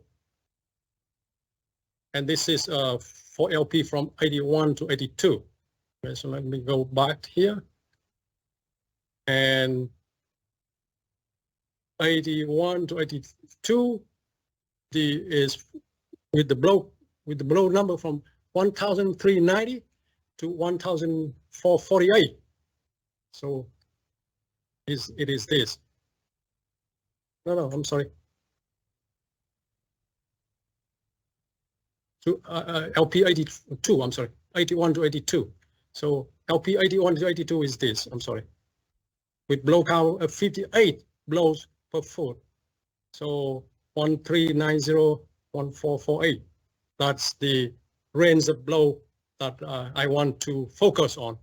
So I click on blow list. I forgot now. 1390. 1390. 1448, I think. 1448. So I select that range and copy to clipboard. That's the foot that I want to do the driving criteria on, which is this foot here, 81 to 82, where the capacity does exceed the NBR. So copy to clipboard, go to Excel. A new sheet here. Paste to Excel, and this is comma separated. So we need to go to data, text to column, then eliminated, comma, finish. So that's the range that you have for that foot. Let me do the filter again, and I'm going to sort this by the stroke height. So I'm going to sort this by stroke height, and as I mentioned earlier, for that for the average, the stroke height is 7.23. So I want to see what I have around that. So around that, I don't have any blow with that exact stroke height, but this is this is about that. Let me freeze this. View, freeze this so you don't show my heading. Now, if I choose a blow with a higher stroke height, so this is tend to be higher stroke height, that means my future driving criteria would be a little bit more conservative, because I use the higher stroke height to represent the average. So my driving criteria would be a little bit conservative if I choose a higher stroke height. But at the same time, though, it depends on the capacity as well. But if the capacity here is also higher, though, the capacity here also higher than the average. The average is 784 on the NGAPA and 728 on the case method.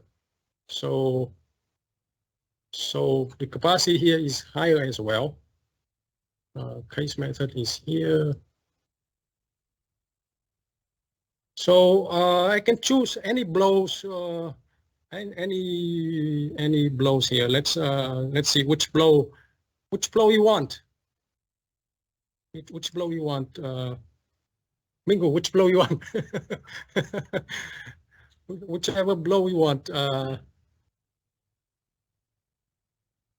I'm sorry, 1425, 1425. Okay, so so below 1425, let me go back here. So 1425 is this blow here. The stroke is pretty close to the average. Case method is pretty close to average as well. So let me select this. So when I do this here, when I hit OK, it will jump to that blow. Hit OK, it will jump to that blow, and let me do manual NGAPA to see what I have here. So it has been, the record has been adjusted to meet the observed blow count. So the observed blow count is 58, so it has been adjusted already. Now the match is not quite good yet. Let's see if I blow count here. If you have an observed blow count higher than the observed, that would mean that your future driving criteria is going to be a little bit more conservative as well. Let me stay with blow count match level 5 for now to see what happened at F4.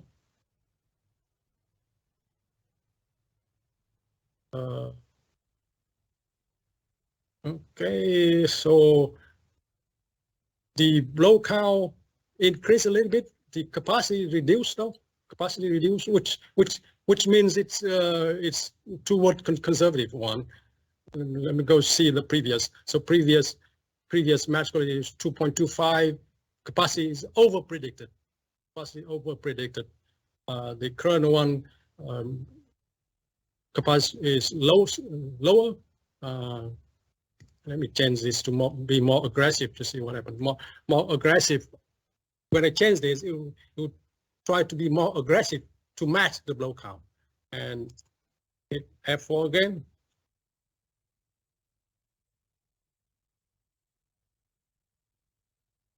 So let's see, F4 again. So right now with the automatic one here being influenced by a match blow count level 10, I still have a little bit higher blow count. Again, when you have a little bit higher blow count compared to the observed, that means your future driving criteria will be a little bit more conservative. The capacity here is under predicted here because the calculated is lower than the measure in terms of the maximum wave up rise here. So the red one is lower than the blue one. It means this is a conservative number. So everything here kind of conservative. You can manually change this. For example, if you think that the skin friction based on the soil boring or whatever, you think that the skin friction is would be more spread out, you will reduce that. You hit F6 on the other box to see if it can, F6 here, it try to, because I reduced the lower one, now it try to have 68 kips on the upper one. Let me purposely change that to 50 as well. And then hit F6 on the upper one. It's assigned 18 here. Blow count is further out.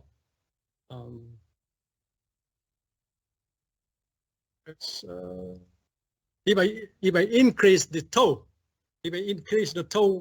bearing, this one will, the predicted capacity will be higher. So let me make it 550, for example. 550. Oh, by the way, in NGAPA, when you change any number, the result will be reflected right away.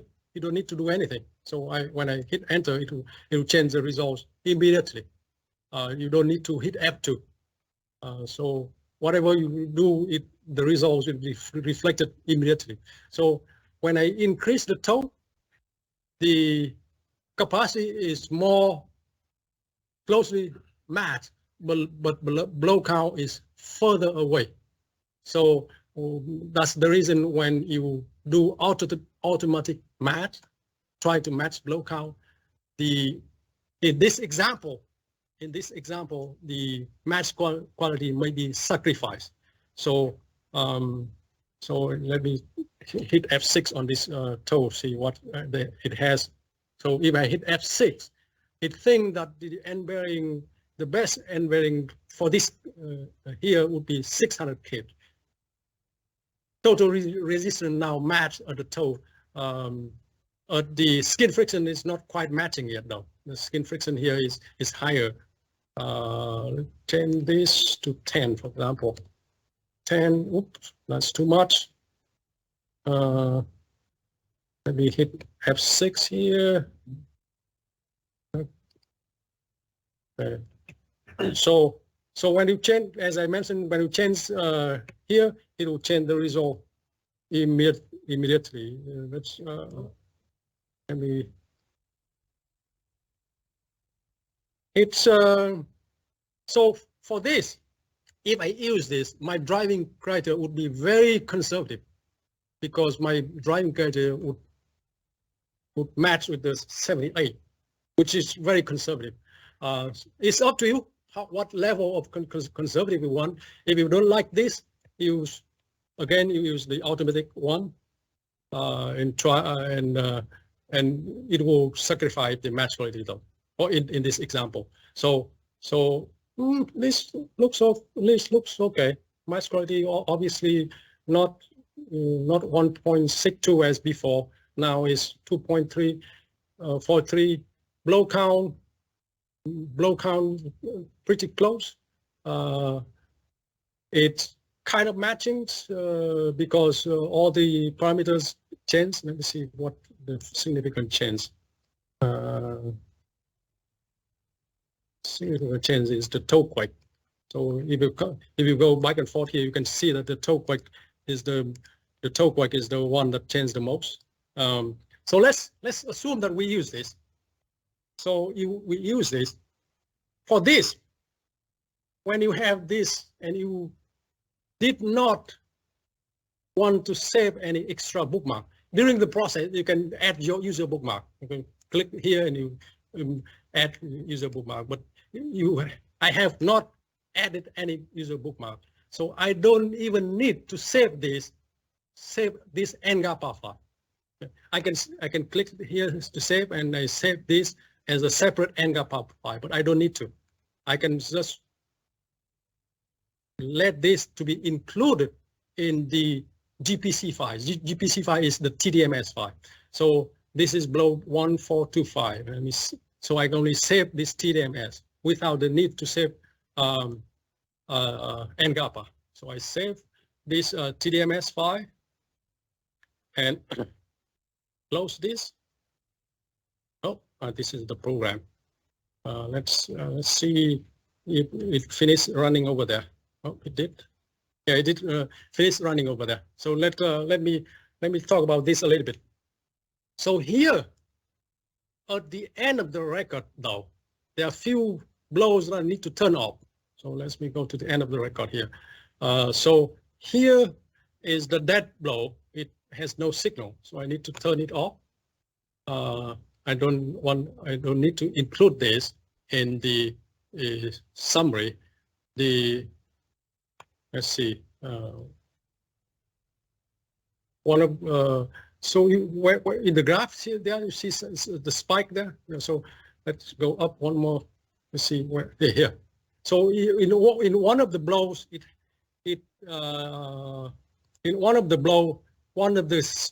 when the contractor is turning the hammer off, for some reasons, maybe the hammer lead caught the cable.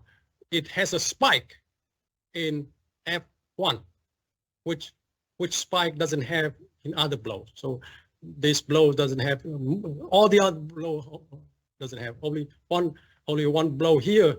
It has the spike. I believe that I was not on the job site on this part, but I believe that when the contractor is turning the diesel hammer off, when they pull the rope, for some reason when they turn it off, everything was shaking, the hammer lead was shaking, and it may caught the cable on on the sensor and cause the spike. So this record is not to be used. So I would turn this off as well.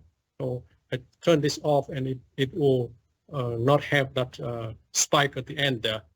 So, and the subsequent blows are the dead blow as well. So this one, the stroke height is only 4 here, down here. Stroke height is 4, I'm going to turn it off. This is, this one, the stroke height is not detectable, off. And yeah, so those are the dead blow at the end there. So I turn off the few blows at the end there because one blow was bad and the other blow are the dead blow. So that's the analysis is done for this, and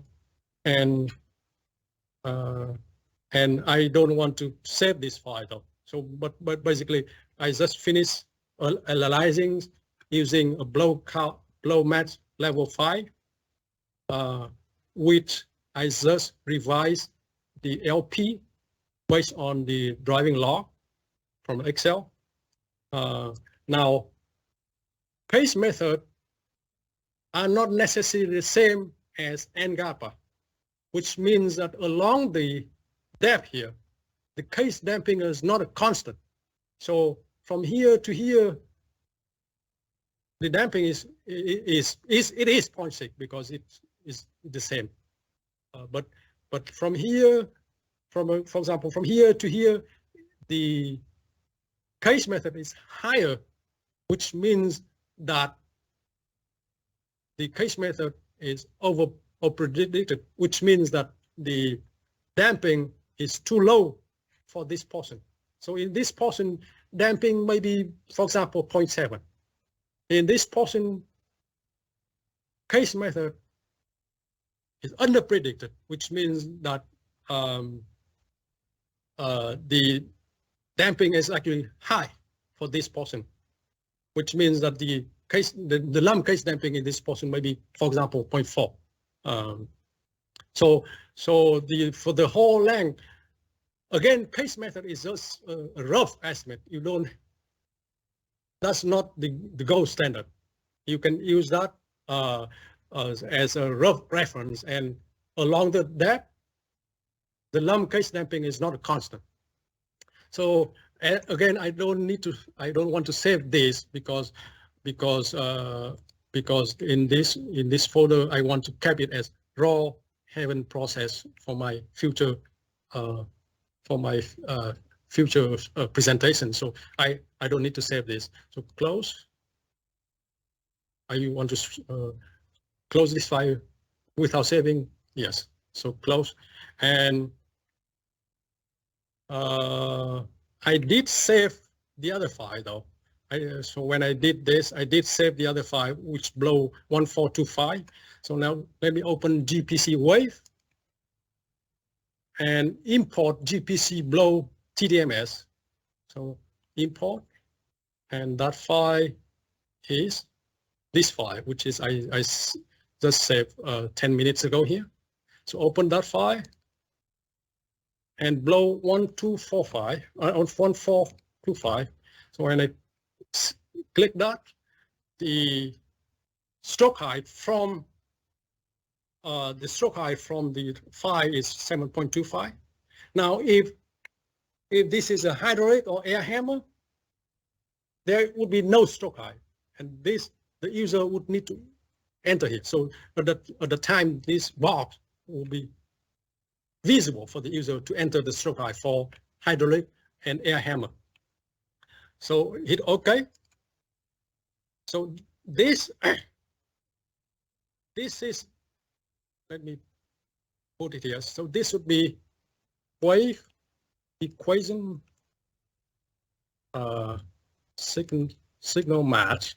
So this one is directly imported from the signal match. And see this transfer energy here. The transfer energy is 36%, which is by calculated. So let me go back to the slide and the PDF as well. So in the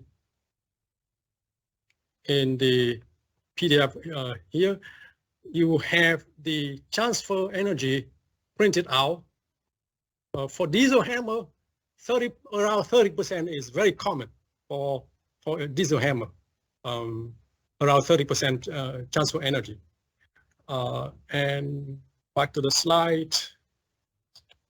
In 2006, also the same, exactly the same as the previous version of the driven pi manual. This graph is showing the transfer energy for different hammer on different pi type. Concrete or timber, the mean is 26%, only around 26%. On steel, it's higher. The reason on steel is higher because there's no cushion. There's no pi cushion. So it's higher transfer energy. And so on and so forth here. So here we have this wave equation signal map. And now it's very simple for the driving criteria. So driving criteria, you shoot for 634 kPa.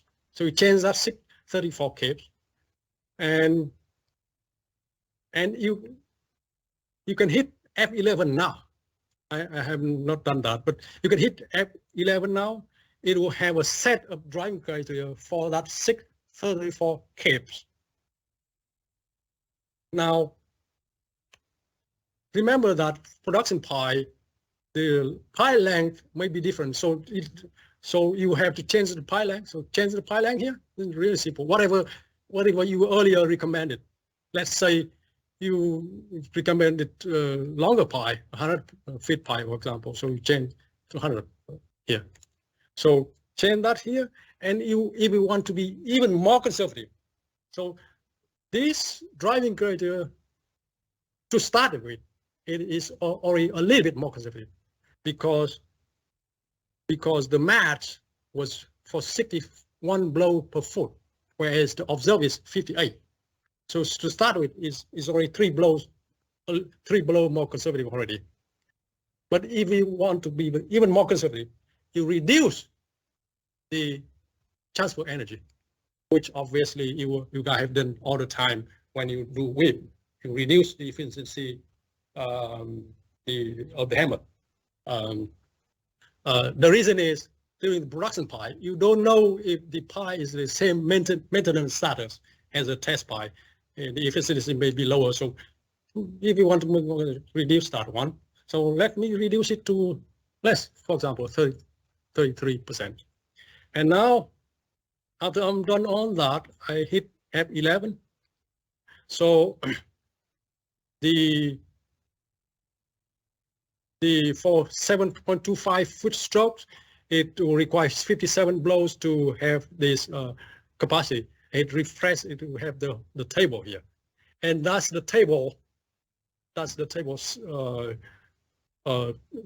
goes with the driving criteria letter. So if you want to change the increments, you change it here, 0.3, for example, and then it tabulate for 0.3 increment. So that is the stroke height and blow count here for driving criteria. So this process is targeted for driving criteria. As such, is very simple, much easier than whip. Whip, you have to do a lot of manipulation in terms of pi cushion, in terms of efficiency.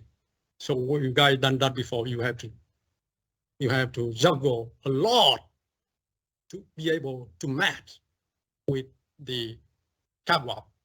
And then after that, you produce the driving criteria. But here, such importing process is extremely simple, and that's done. And you put a note here. So this is blow number 2 on my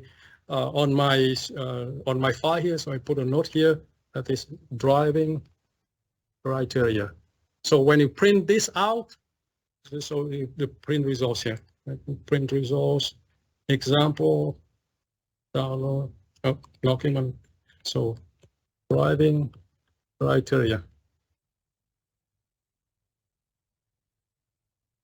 So you have this, just one page. It has the table and the note that you put in the front is the driving criteria. I have a typo, but that's the driving criteria table. And when you go back to blow number one, you go back to blow number one. Oh, I just did something. Did I change anything? No. So we're going to go back to blow one, which is the wave equilibrium signal match. Hit refresh to refresh this table. If you want to print this table, signal match, you don't need to show this table. This is the signal match. It matches the N-GAPA part there. So you print this, and that would be wave equation match. So that would be the 2 pages for your driving criteria data. One page is the signal match page, and one page is the driving criteria match. Let me go back to the program. I forgot to mention one thing. When you do the wave equation, the GPC wave, the file automatically saved. It's always automatically saved for the acquisition as well as GPC wave, and the location is here. So if you want to see where the file is, it's here. Let me close this and go back to GPC review. GPC review.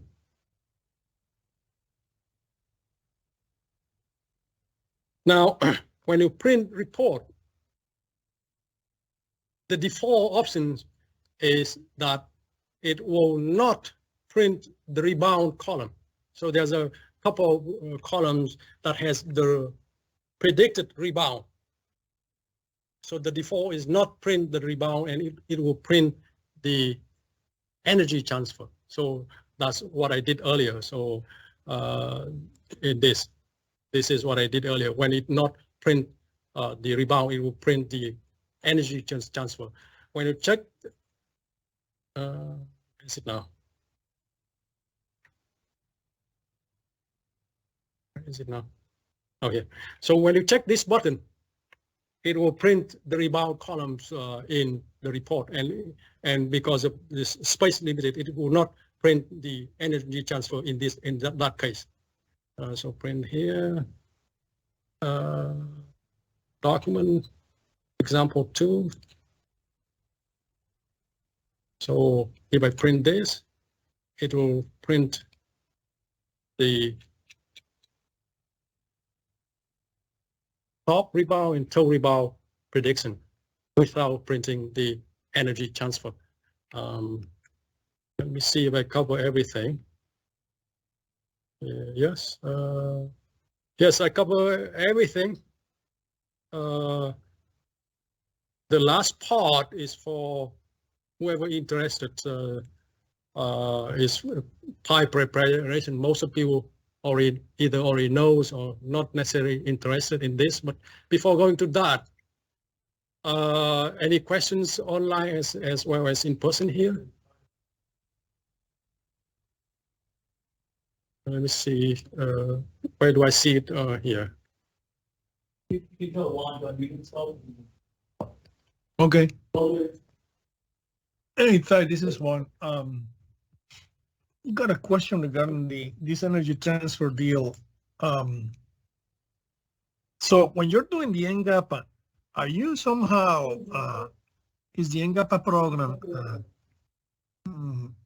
Hold on. Let me turn off my volume here. It's echoing. Yeah. Turn off volume here. When I run NGAPA. Okay.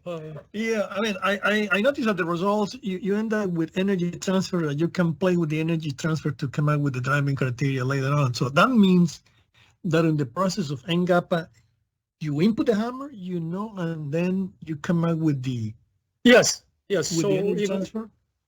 yes. Okay. So in the GPC, the hammer is already known here. So hammer known. So the ram weight is known, and the stroke height would be known from. I haven't closed one of these screen. I haven't closed one of the. Okay. So the stroke height is known from whatever selected blows, 1, 4, 2, 5. Stroke height is known, hammers known, ram weight is known. So yes, so because of that, the transfer energy is known from the record. But what about the NGAPA? The NGAPA directly, the NGAPA directly take the information from here. So if you run NGAPA from other sources, so let me open NGAPA from other sources. So when I have NGAPA from PDI file, for example, not from GPC. So when I have NGAPA from other sources, I have to enter hammer. So hammer is needed for GPC wave post test. So if the NGAPA is from GPC, this button will disappear because the hammer information is saved with the file. So in this case, I have to hit this button and enter the hammer information here. So when I enter hammer information here, then it will be part of the NGAPA file. Got it. Okay. Thank you. Yep. Thank you. Video on YouTube for the driving criteria development process. Is that one of those you have posted on the web? I posted the NGAPA part. The driving that I had never presented before. This is my first time presented the driving criteria. Earlier is all NGAPA on different pi, on pi with splices and on Stinger pi. Those are NGAPA.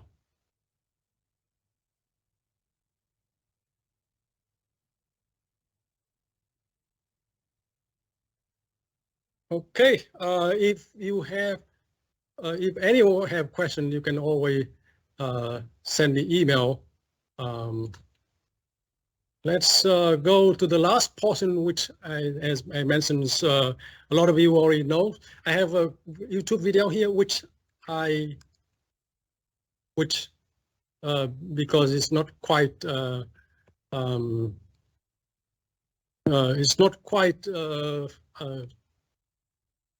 presentable or marketable or thing like that. I put it private though, but anyone can click on the link. And this is on steel pi. So drilling, if you have a pilot hole, it would be best. And then I would recommend not use this though. In this video, we use a auto tap. The auto tap, I eventually find out is not. It saves a little bit of time, but it's not the best. You should use manual tap. So the auto tap here is pretty quick, but it's not always the best. On steel pi, because of vibrations, you want to use a lock washer along with flat washer. And the later portions, I have how to prepare the concrete pi, which I use this tool, which is very convenient. I didn't know about this tool until only years ago. So this tool has a tip and a punch within it. So use this punch with the drill, with the drill in hammer mode. Is very fast and reliable. It's very much more reliable than use the handheld hammer to punch the anchor. I use this in this video as well. So, use that tool to blow out the dirt and put the anchor in, and then just punch using that drill with that attachment there. So it's very convenient, fast, and reliable for concrete. So the distance here, the standard is 1.5 D. The further down, the better.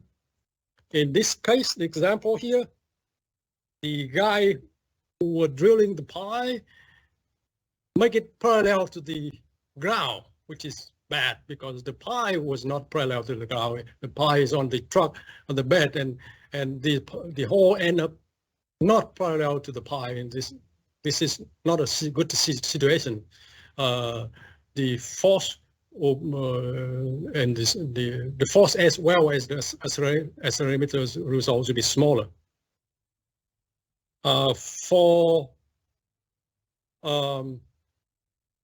pie, if it's really large, you want to use a channel system, or if it's spiral welded, you also want to use a channel system.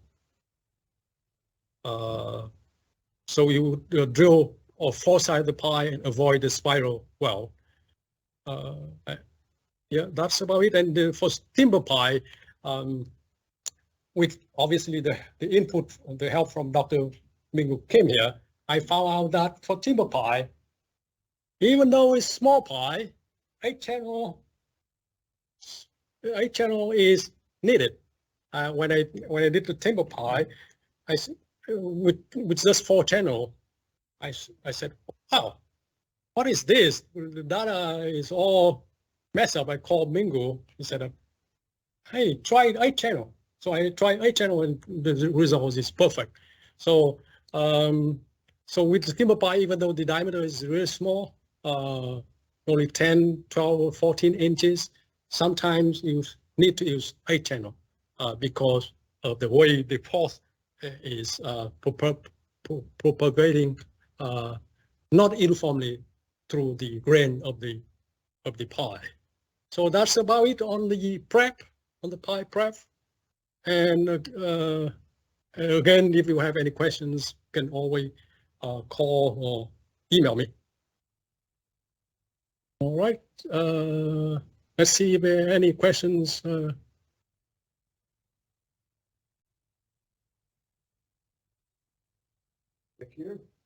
That was going to be the question. I'm sure folks are going to ask as far as where to get the references there. Probably updated on the website there. So, and I think the presentation was sent out to all the presenters, the districts there. You don't have a problem with them forwarding out to the other participants. Okay. No problem. So, okay. Okay. Last chance. Any questions there before we wrap it up?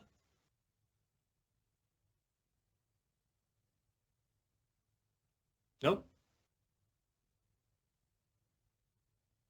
Okay. Okay. That's it. Right. Thank you very much, Ty. Thank you so much.